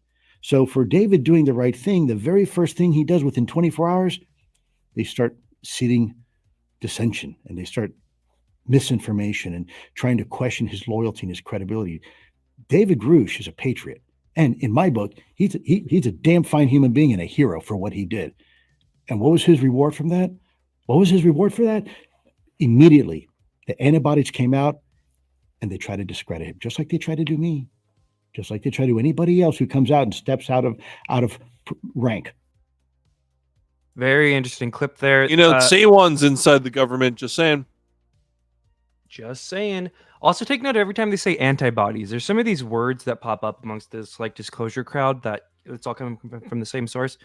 Antibodies is one of them, kind of like obfuscator that you kind of hear this crowd talk about a lot. But yo, I support Grusch. I actually think so I have my Elizondo video done, and like I said, I have to kind of wait for the Stratton book, I think, to do part 2. So I have this hour and a half Spielberg Close Encounters of the Third Kind documentary that's almost done. And then I've been collecting for a Grusch documentary that I think I want to do. But yeah, Grusch is kind of MIA, man. Kind of miss him. I like Grusch. He hasn't kind of given me any red flags like Lue. You know, people will say, oh, Grusch is just hearing trust me, bro, secondhand stories. That could be true, you know, but even in that framework, I still think Grusch is kind of like in it for the right reasons. Not necessarily saying that Lue isn't, but yeah. Steve Long says, Dave had counseling, biggest understatement ever. Yeah, so, and this was an interesting clip too, because this was not included in the Ross Coulthart piece that they did about Lue, but he included this as like a standalone solo clip afterwards. So there is that. So I don't know. Any other thoughts on this clip? Good stuff. Good stuff. He also talked about Grusch on the Patrick McDavid podcast. What are your thoughts on Dave Grusch? He's absolutely an American hero. I know him personally. I worked with him. I had the privilege of working with him. He was part of the UAP task force. Stellar individual, and he is everything he says he is. And by the way, he knows a hell of a lot more, but he can't talk about it. People were giving him flack for saying, oh, you know, it's all secondhand, third-hand information. No, he's got some first-hand information, but he's not allowed to talk about it. So yeah, so this is kind of to that thing that I was just saying where people are like, oh, Grusch only has like secondhand trust me bro stories.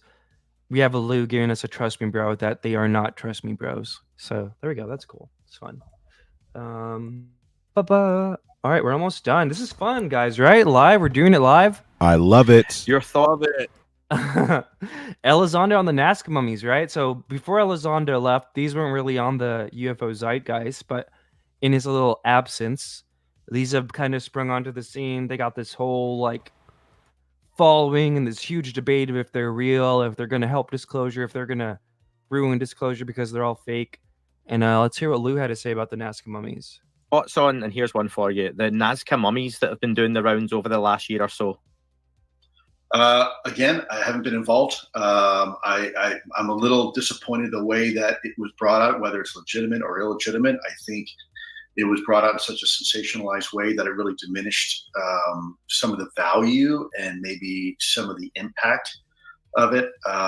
You know, bringing it to the Mexican Congress in the way that it was a little bit showboaty, and I think it turned a lot of people off. So even if it turned out to be legitimate, the problem is first impressions weren't that great. You know, so I don't have any real comment. Again, I wasn't part of that. I haven't studied the mummies. And I don't have the qualifications. You know, I'm not a biological forensic scientist, and so I wouldn't be able to tell you one way or the other. I do know that some people said there's some very interesting aspects of it and compelling aspects of it, but I'll let the experts handle that. It's kind of an interesting little open-ended, you know what I mean? It wasn't like a no. You know, you think if it was a for sure hard no, he'd say like no. But also this could just be like, I don't know, maybe to appeal to the mummy crowd, because there's like a whole little contingent of you know, people don't realize in like Japan, the mummies are like huge. And in lots of parts of Latin America, they're kind of they're bigger than like even the Pentagon videos. You know what I mean? So maybe that's just to sell a buck kind of thing, or I don't know. What do you guys think? You guys think he thinks the mummies are legit? Kind of weird to be like the rolling out of them might have tainted the realness, but yeah, it kind of sounds like he does, right? No, I think he does, and I think he's distancing himself from it. So I still have the opinion that these mummies have some parts of them very possibly are legitimately not human, or I don't know what, obviously not llama either, but you know, but there are also composites when we talk about what the truth is. You know, are these an intelligence product? I've heard that Space Force was operating in Peru like maybe a month or so before these mummies were found. I've also heard from sources who claim like Darcy Weir had stated something about these mummies being an intelligence product that people had given to Jaime Maussan. There are all sorts of very strange rumors circulating around these mummies.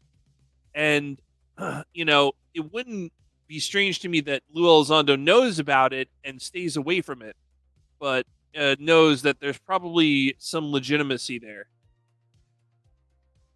Yeah, Tuba, any thoughts on this? And then we got like 2 more, I think, to go through on this is all just kind of stuff that stuck out to me from these 70+ interviews of like new Lue information.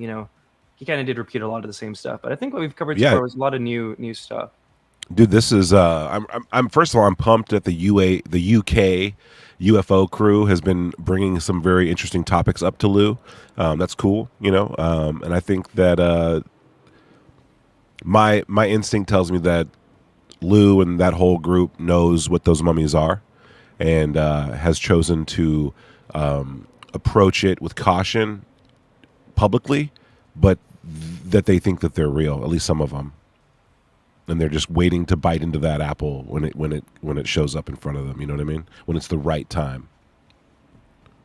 Yeah, it kind of sounds like they may be part of the crowd that's like, we like the mummies, we just think Jaime is not a great spokesperson, which is kind of unfortunate.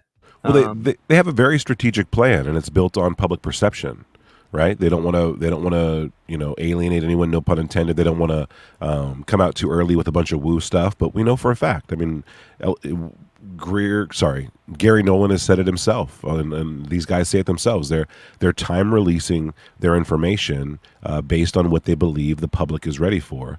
And in between these moments, I think they're happy to kind of pretend they don't know or play dumb, basically. Yeah, for sure. All right, this next one's gonna piss a lot of people off. I was actually pretty shocked, but also not really. Let's see. Did you Lue Elizondo on the MH370 UFO videos? These are another topic within ufology, highly contested. A lot of people say these are absolutely fake. Ashton is a fraud. The other camp saying these are absolutely real. Ufology is a fraud. These videos weren't in the mix when Lue was on the scene about 2 years ago.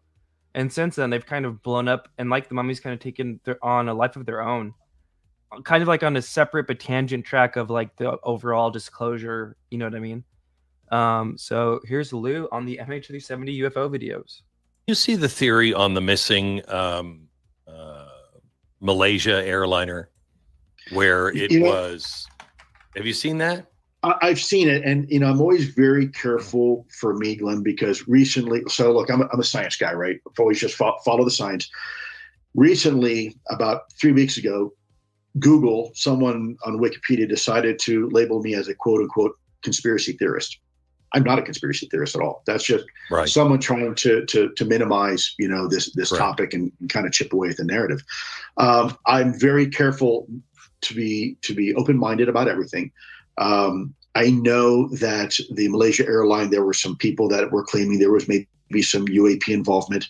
Mm-hmm. I don't know. I did not pursue it. I know some of the people that I've talked to were dead for it and dead against it. Something that's a complete nonsense. It's fake. Others said, no, that looks, legit. And I could not tell you, Len. I have no idea. Okay. I am not I do not go down the conspiracy rabbit hole very often, simply because I'm trying to remain open-minded towards everything. All right, can I just say something? All right. Go for it. He's not going down the conspiracy rabbit hole. I heard him say this the other day. He's like, I'm not a conspiracy theorist. Then he proceeds to claim that, Wikipedia is being manipulated by foreign intel assets, to stack, to write bad stuff about him and Hal Puthoff. Now, I'm not saying that isn't true, but that's definitely a conspiracy theory. And it's bizarre that he would say he's not that, but he'll talk about conspiracies that obviously benefit him. Yeah, it is pretty faded that there's this kind of weird, and it's funny because a lot of people even know the history of the word conspiracy theory or the lore around it. There's this weird demonization of that word, but it's like, bro, we all think that the government's covering up this UFO thing. That's quite the conspiracy, so I don't get that need. But back to this, and also pause. What a weird pause frame on Lue's eye here. Very interesting. Maybe he is a reptilian. But he didn't deny these videos, right? In his book, there's that 23-minute video that he alluded to for years, and he kind of elaborates on it more in his book. And in his book, he says it was a Predator drone captured a video of 3 orb UFOs going into formation around this drone. He said it was near an enemy nuclear site. Kind of sounded like it might have been Iran, it might be overland. But the similarities to the MH370 video could not be understated. So, like, to hear him say this like this is kind of interesting. I don't like, you would think if it was fake, he would for sure say no. You also got to consider too. And again, I'm still kind of up on the air with these videos. I'm not for sure no, like some people are. I think Ashton's brought out a lot of really interesting stuff about this. I will say, if these videos are real, I do disagree with Ashton's theory that they are man-made. I think if they're real, it's NHI. Again, I'm not saying they're for sure real by any means. But Lue, this is, Lue got out those videos, the 2015 Gimbal and Go Fast, or Gimbal and Go Fast, and the 2004 Tic Tac. So this was like in his wheelhouse. These videos would have hit the scene while he was in that mode, right? This would have been a year before the gimbal videos became a thing. So like he would have known about this, you know what I mean? And again, this maybe could be just like grifting, like trying to appeal to the MH370 Ashton fan base, to buy the book, or maybe it's something else. I don't know. Tupa, thoughts? Or Mike? I'm in the mix. I think these videos are real, bro. I think you asked Sean Cahill about these, and his response was interesting. I do. I have that up next. Do we go to that real quick? Yeah, go to that. That was a powerful moment. That was a really good question. And this is why I wasn't really surprised. Official thumbs down on the videos, by the way. I love that. It's great to have that in the mix too. Both opinions, both sides. Sean Cahill gives his thoughts on the MH370 videos. Thank you, Sean, for being here. I appreciate what you guys have done. There's no denying, like from 2017 to now, things are very different. Might not have. In context, this is Sean Cahill. He was what's the word? Sergeant at Arms or something like that during the Tic Tac 2004 Nimitz event. Since then, he kind of joined up with Lue and was on the TV show Unidentified with Lue, and they've been kind of like bros on this disclosure thing together. So many conversations with Lue. He's stayed over at Lue's house for months at a time and whatnot. So basically, when I asked Sean this question, I had a feeling that whatever he would say is pretty much what Lue would say, and it kind of was validated. But let's see. Agreed with everything along the way. And thank you for your service. And my question kind of leans into that, because you were in the Navy from what, 95 to 2015 is what it says online. Is that accurate? Yes. Cool. Thank you for your service. And then, so yeah, me and a bunch of other people on UFO Twitter are pretty into the resurfacing of the whole MH370 anomalous disappearance. And I'm curious about your take on one, the disappearance of the plane back in 2014 when you were still active, and then your take on the emergence of these videos that were posted in 2014. So thank you. Yeah. So I've been involved with search and rescue before for folks that have fallen overboard and for aircraft that have been lost at sea or ships that have foundered. It's a scary experience for all involved. We lost someone in the Persian Gulf over the side. And one thing that was amazing was to see almost every maritime force in the AOR, in the area of responsibility, which was the Persian Gulf, stop what they were doing and go into search and rescue. So we're talking Iranian Navy, IRGCN, which is their hokey Coast Guard that messes with us all the time. Qataris, Emiratis, you name it. Anybody that had a boat was helping us, and it was amazing. So moving to, I can never, MH, what was the hull designation again? MH70? I'm sorry. 370, right.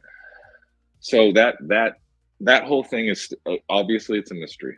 Okay, and the search and rescue efforts were incredibly disappointing. I think all of us thought that our technology and our surveillance capability should have been able to pinpoint that and give the family some solace. And I think that we also know that it seems that the United States government's reticence to share their technological abilities may have hindered that. Beyond that, getting to the meat of what you're talking about, I have not been able, and I'm open to hearing from anybody, but in my own research, I took a detour off of that because I wasn't able to verify that the data we were looking at was from the systems or from systems that are in the mix. So I kind of got off the freeway on that.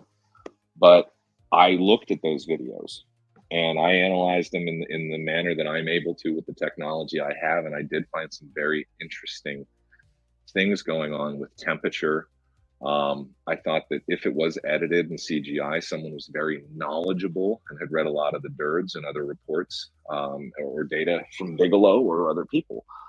So I find it very confusing, and I've kind of stayed out of the mix, to be honest with you. All right, so yeah, pretty interesting statement there. Again, I'm just gonna play that Lue one more time because it's pretty short. But let's see. Did you see the theory on the missing Malaysia airliner, where it was? Have you seen that? I've seen it, and I'm always very careful for me, Glenn, because recently. So look, I'm a science guy, right? I've always just follow the science. Recently, about 3 weeks ago, Google, someone on Wikipedia decided to label me as a quote unquote conspiracy theorist. I'm not a conspiracy theorist at all. That's just someone trying to minimize, this topic and kind of chip away at the narrative. I'm very careful to be open-minded about everything. I know that the Malaysia airline, there were some people that were claiming there was maybe some UAP involvement. I don't know. I did not pursue it. I know some of the people that I've talked to were dead for it and dead against it. Something it's a complete nonsense. It's fake. Others said, no, that looks legit. And I could not tell you, Glenn. I have no idea. I am not I do not go down the conspiracy rabbit hole very often, simply because I'm trying to remain open-minded towards everything if I can. There's some interesting things there. He's having high-level discussions behind the scenes about these videos, right? That's on its own is its own kind of interesting thing. Not like behind the scenes we all just call them BS right away. That's, yeah. No one knows about these behind the scenes. It's like, no, we're having high-level discussions about them. Yeah, I think they like to keep a high degree of ambiguity because it benefits them also. It's just like Intel people, right? They like to be like, oh, maybe I am, maybe I'm not, Yeah. And again, like what Sean Cale said, the DIRDs, right? Those OSEP, ATIP, Bigelow papers that they contracted out. There is the whole orb thing with Patrick Jackson, which I'm definitely going to stream on this channel because that interview, we slayed that interview. But I don't know. Interesting stuff, to say the least. I'm still going to keep watching it. I don't have my what's the word? Chips in either bag, right? Like all in one way or the other. Definitely curious. There's definitely a lot of interesting things about that case. Separate of those videos, right? Like the way that plane just kind of disappeared, the reaction from a lot of the countries at the time. Absolutely. Yeah. Dude, I want to address this comment here, making money off their deaths. The idea that Ashton is pushing that out. I don't think that's a really fair conclusion. I mean, even if this was a plane operated by a drone, or like, if it was remote controlled and this happened, I think that's still important. This video would still be important. If there was no loss of life, this video would still be important. If the plane safely landed, like there's a video from Spain that shows the same phenomenon. The year before, it was filmed and uploaded on YouTube in 2013, and it shows the exact same thing: a commercial plane flying with 3 spherical objects orbiting it in a very similar way. Very similar way. But yeah, I don't know. I don't know if that's fair, but I appreciate that side of the argument. I mean, people should be looking out for that all the time. So even if he is making money off of it, I do think he genuinely believes what he's saying. So I agree there. Even though I disagree with it. Ashton definitely believes what he's saying. Yeah. All right. The last 2 clips, topic near and dear to my heart and Tupa's heart and UAP Mike's heart here. Lue Elizondo finally begins to address and disavow all the crazy people in the UFO community who harass NASA scientists, Sean Kirkpatrick, regular experiencers, YouTube channels into silence, into copyright strikes. Finally, after years of people wanting him to do this. And if you guys haven't been paying attention to this might seem weird to you. I'll just give the TLDR. Lue Elizondo has, in my opinion, fermented a little bit of an online counterinsurgency that was probably well-intentioned, but along the way picked up some really dirty tactics. The people that he's talking about here, like they falsely accuse people of rape for disagreeing about UFOs or Lue Elizondo. And Lue Elizondo routinely interacts with some of these worst harassers in the community. If people know, they know. If not, it's definitely framed from the outside to look like just dumb drama, but it's really disgusting, really in-depth. Illegal police databases are accessed. family members are doxxed and harassed. It's very Scientology-esque. And me and Tupa and Mike here, we've been raising an alarm about this for about 2 years or so now. And it's great to see Lue finally address it, because it is, I think, a really big hindrance on the community. So many scientists, even people like Big Homie, right? They come into this community and there's just all this weird stuff. So it's great to hear him address it, let's say. I don't want this conversation to devolve into, accusations and pointing fingers at people. As a personal human being, I am not attacking Sean Kirkpatrick. In his professional capacity, I think he was very ineffective. But that's a professional perspective. As an individual, I'm sure Sean's probably a great guy. He probably pays his bills and loves his children, and is an American patriot and wants to serve his country. So there's a difference between the public persona, the hat that they wear when they're serving the public, and their private life. And I don't want to rally people up and show up with pitchforks and torches to Sean's house, because I've been told that, he has been threatened, and there's no room for that. Look, I'm threatened on a regular basis. It's not fun. And Sean's got kids. He's got a family. People need to leave his family out of it. They need to leave his kids out of it.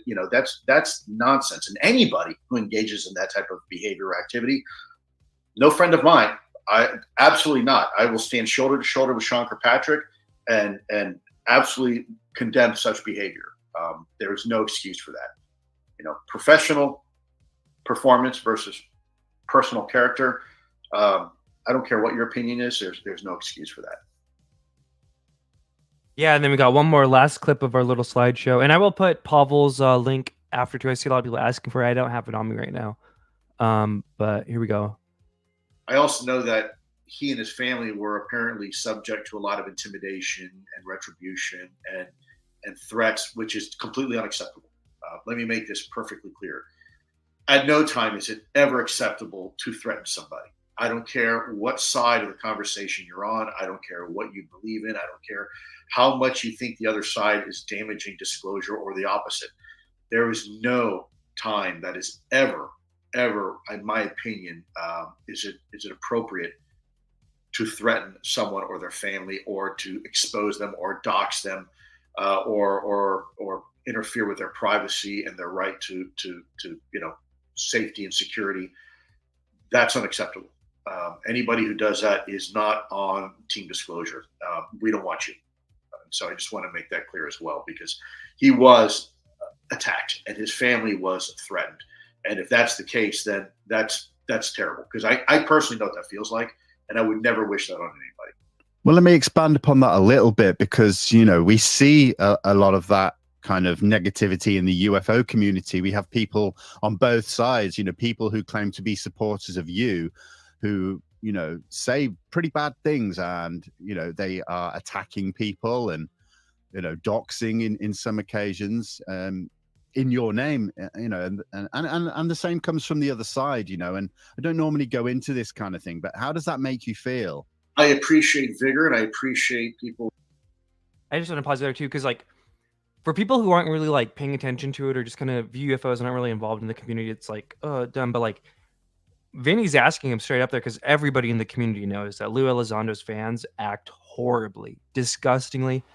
Everyone on the panel has been affected by it. I've had my family doxxed and harassed. Cheapa's had his grandmother doxxed and harassed. UAP Mike, his poor wife, the things that they've said about her, it's just, I don't even want to. Dude, I've had my grandma, my brother, my sister, my mom, my nieces, my nephews, my kid talked about disparagingly by the most vocal of Lue's supporters on online. It's very, very, and it's all usually unfortunate. stemmed to disagreeing with Lue, or John Greenwald of the Blackvault has addressed this. Lue Reviews has addressed this. Project Unity has addressed this. It's not just us.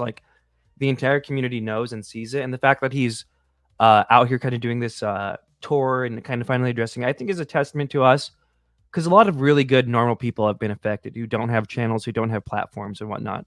So Dude, we've had 1,000 people spaces at times, talking about and drawing attention to this, bringing attention to this, rightfully so, to prevent the treatment of this to our peers from the same group. And so, yeah, I think we did do a fair amount of rattling the cages, and making this an issue to stand on. So I'm really, really thankful for Vinny for addressing this and bringing it up to him. And again, like Vinny says, like he lays it out like your fans do this. Like everyone knows, bro. Everyone knows. And again, better late than never. He's definitely still kind of dancing around, I think, his own involvement with some of this stuff and kind of trying to wash his hands of it. But, you know, hopefully some of the people in the community who need to hear this hear it. We'll just play it. I think he doesn't even think how, I don't even think he realizes how manipulated some of his fans were. I think he thought they were just out there like cheering for him, right? Some of them. But I think there was something way more sinister going on. And I can't help but think maybe, you know, he did turn a blind eye to it. But there are other parties outside of Lue Elizondo that I think are really guilty of what happened. You know, and I think that's just worthy of noting too. Yeah, for sure. All right. For defending me, what I don't want people to do is attacking somebody else on my behalf. That is not acceptable. And I don't agree with that. You know, if you want to defend somebody based upon facts and data, I support that. And that's on both sides. You know, not just me. Even like I said with Sean Kirkpatrick or anybody else who I may not necessarily agree with. I agree with having good, productive conversations but as long as we have decorum, right, within the field. Part of the problem with the UAP community, they're very passionate, and it's not a problem in itself. That's a virtue. The problem becomes when that passion gets translated into either violence or the threat of violence, or a complete loss of decorum. This only works, this conversation, because we can all talk together and we can also agree to disagree. The problem is that there's a lot of people that love drama and they seek it out and they purposely want to stir it up, whether it's with a certain podcaster or a certain, not so reputable outlet that they know loves just BS and drama and will literally make stuff up. Just was that a dig at Skyfire News? Because I don't know. They want to see the result of the drama go, work its way downstream. That's not helpful. And part of the problem is too, some of it's very sophisticated. Look, I'll give you an example. Wikipedia, which is the #1 search engine on. I don't really care about the Wikipedia thing because I think it's a little bit of a diversion. I mean, no, I'm not gonna play it. I'm kind of running on 2 hours here, but yeah, I don't know. Cool to see him address it, right? Like kind of a victory for us, I'd say. Just even hearing Lue Elizondo mention the word dox, I feel like I don't want to take all the credit, right? A lot of people have been raising this alarm, but like I feel like because of people like us and Lue Reviews and other McGowan, people who talk about this like real issue and the problem, it's like everyone in the community knows what dox means now. You know what I mean? I don't think that was necessarily the case like even 2 years ago. You know? That's true. And not just they know what it is, they know who's doing it and who's weaponizing it and who's willing to wield that weapon, Very interesting. Steve Long, glad you're here, bro. Hell yeah. One of my favorite little skeptics I'd say out there. Elizondo has been fully aware of the actions of his most vocal supporters on UFO Twitter. Lue follows the action closely, even using sock puppet accounts, and is only speaking up after years of it. I agree. And I think we talked about this too, Mike. It's interesting. It keeps on bringing up in relation to Sean Kirkpatrick. I wonder if there's something happening behind the scenes with Sean Kirkpatrick that's making him want to mention this. Because people have been mentioning this to him for years. The whole infamous Lue Reviews, what if I called your mother a hooker about the faceless bureaucrat thing. The only reason that was so contentious is because he was kind of using that sock puppet account to harass. And I'd rather be squidding at the time he even kind of says that. So, I didn't really see the sock puppets getting used to harass. I think it definitely, it was something where people knew it was him and they would like flock to the thread where he said something. And I don't know if you know what I mean? I don't know if that's saying used to harass. Maybe it was used to create a lot of noise around comments he didn't like. But yeah. That's a good way to put it. I mean, what was Squidding's verbiage there? He said uses a rallying cry for some of these bad actors, right? Some of these people who were very aggressive online would, the sock puppets would be like a rallying cry, like you said, maybe at minimum to create noise around a specific. Even the word target might be too harsh Should here. I play that clip? That is kind of an iconic clip. I don't know. I think it's such a relevant clip, but it is kind of in the weeds a little bit. But yeah, it's Powerful moment right here, dude. Okay, can you see it? Yeah, yeah. Is asked about the sock puppet account. So this is before. This is like on his exit tour, like 2 years ago or so. Faceless bureaucrat. That? Oh man, I got a ton of questions. I know. You Go for it, one man. question around kind of antagonistic behavior. There's a lot of rumors that you had a secret Twitter account and you would kind of semi-publicly post under a different name. Can you confirm or deny? Have you ever posted or interacted with UFO Twitter from an account other than the official Lue Elizondo account? I'm an intel guy. I mean, I collect So that's a intel, yes? man. I mean, it's not a yes or a no, but there's a lot of things that people do to confirm and deny information and to see if something's real and legit. So I'm not saying that I did, or maybe friends of mine had, or family members had, but collecting intel is what I do. That's always been what I've done. And so, people are, I'm not going to confirm or deny if I've had another account on Twitter. I mean, first of all, I don't like social media. I do look at social media from my Twitter account, which is the only thing I have. I don't have Instagram or anything else, simply because people are willing to take the time to write something. I think they at least owe eyes on it, right? So if someone's going to take the time and say, hey, Lou, I really liked what you did, or hey, Lou, that really sucks what you did. Honestly, there's a couple times where people have called me out, thankfully, because I may have made a mistake. As everybody knows, right on my Twitter page, one of my tenets is I will always hold myself accountable. And there's been 2 or 3 instances where I've said something and it either wasn't taken properly or maybe I miscommunicated it. And within 24 hours of it being brought to my attention, I readdressed it. I said, oh, hey, mea culpa, guys, great catch, great call. This was my intent. Apologies if it was lost in translation or if I made a mistake or something. That wasn't my intention.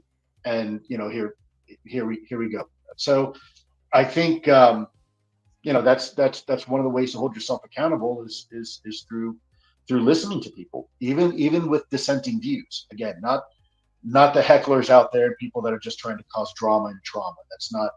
I don't look at those. But people who have honest questions or comments or concerns, I look at those.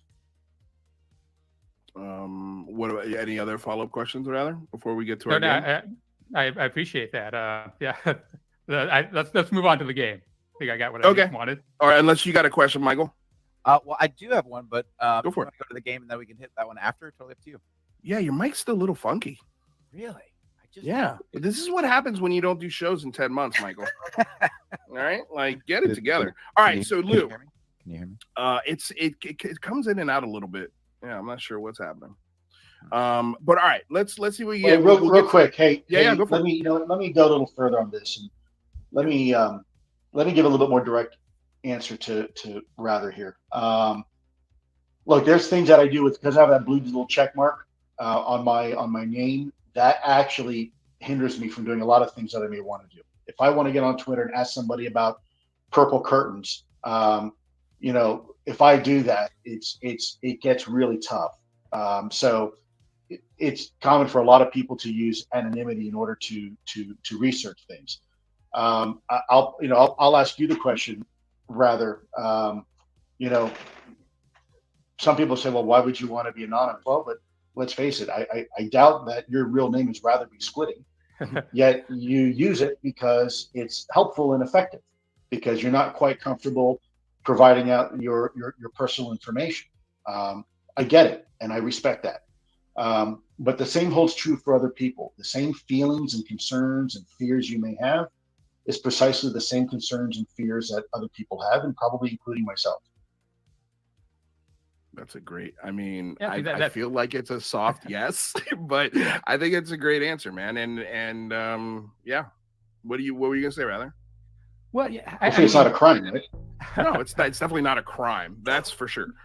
But there is kind of a weird dynamic going on in UFO Twitter, and I think that there was an account that was almost an open secret that was yours, and I'm not sure if this one actually was yours or not. But there's a lot of people on your supporters who would kind of clamor and onto what that would say, and it kind of rallying cry, and it seemed to kind of stoke fires of division rather than uniting people. And frankly, I found that a little disappointing if that account really was yours. But I do understand. Well, I don't know. You haven't asked me. And let He me was ask a you this: faceless bureaucrat one, or it's, something like that. I see that on there right now. That is not me right now. I'll tell you that. That is Yeah, not yeah. me. It was that account was deleted, I think, in November, and someone took it over. So that account that's posting right now definitely isn't you. But So let me ask historically, you a lot another of people thought question, it was. if I may, rather. If I called your mother a hooker, how would you? And I'm being honest. I'm not saying that. I'm asking you hypothetically. Michael If Swigert. I were to call your mother a prostitute, or your partner, or your kid, how would you feel about that? Yeah, I would not like that. I hope you don't Now- make those implications. No, and I'm not. By the way, for the record, I'm not saying that. But I'm asking you a hypothetical that you now being out. Okay, let's say rather be Squiddy was your real name, and everybody who's worked, and people were calling your family people disparaging things like that, knowing that it wasn't true, and knowing that you couldn't come out and defend yourself publicly because it would never stop. The moment you feed the seagulls, more and more seagulls come. Right. The moment you feed the trolls, more and more trolls come. So I'm asking. Hypothetical, how would you deal with that? A, to set the record straight with facts and data, okay? At the same time, trying to continue to facilitate that type of behavior. People do make disparaging comments on me all the time on Twitter and stuff, and I think the best strategy is just to ignore it. You know, it's So usually, if I called you a traitor, well, but understood. But if I were to accuse you of a crime and you don't address it, I call you. I say, you know what?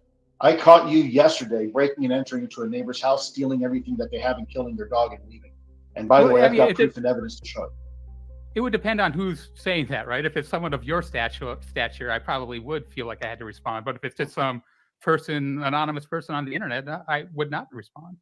See, I disagree. I think an anonymous someone on the internet has just as much voice as I do with the blue check or anybody else. All right, so that's kind of a good gist of there. Let's see. It's such a cringe exchange. It's really bad, and the redness of his face. It's like, holy shit. I think Squidding's a goat for that, dude. It's so great. I remember asked for that, by the way. They were, and I harassed him about it. I remember being very vocally critical about him and being like, "You're not Walter Cronkite. Don't ask these hard questions." And now I look at it and I go, "Dude, why?" I didn't understand the courage he had to have to do that on that show. I didn't understand the how valuable the access to Lue was for the show. I didn't understand what Faceless Bureaucrat was doing. I just believed what Lue was saying, and I just never even looked into it twice. And I was like, yeah, Squiddy needs to take a seat. I hit him up and since apologized, by the way, but still, it's. I think more of the tweets from Faceless are interesting rather than they were inflammatory or whatever. We have to do a rundown of all those supposed sock puppets and what they have in common and why people suspected, and what they were saying. That'd be really cool. A little sock puppet autopsy. Elizondo was frequently interacting with some of these worst harassers who, rather in that clip, they accused him of being a pedophile and a rapist, and all these other broadcasters put it out. He very much, in my opinion, is a lot more connected than he's trying to make himself seem. But I will still clap. I'm clapping right now that Lue Elizondo is finally beginning to disavow this kind of behavior. Because Here. For years it was kind of going on, and he was totally aware and kind of didn't do anything. And like I said, it's affected a lot of people. The entire UFO landscape right now would be so different if he didn't kind of foster this kind of crazy harassment.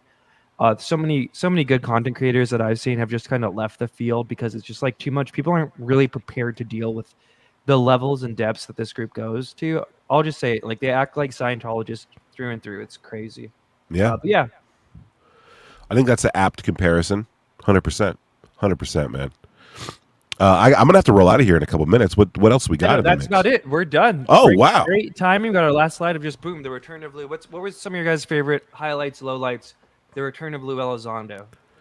Wow. Honestly, this has just been a really cool stream through and through, from the recap of what's going on to the clips you selected, getting to talk about them again. Man, I miss doing this, bro. I'm glad you're bringing this to your stream. We're gonna be doing it more. I'll have you back all the time too. Hell yeah, dog. It's fun, right? Yeah, it's a blast. It's a blast. It won't be like Skyfire where it's like every day we have to, but like Oh, yeah. pops up.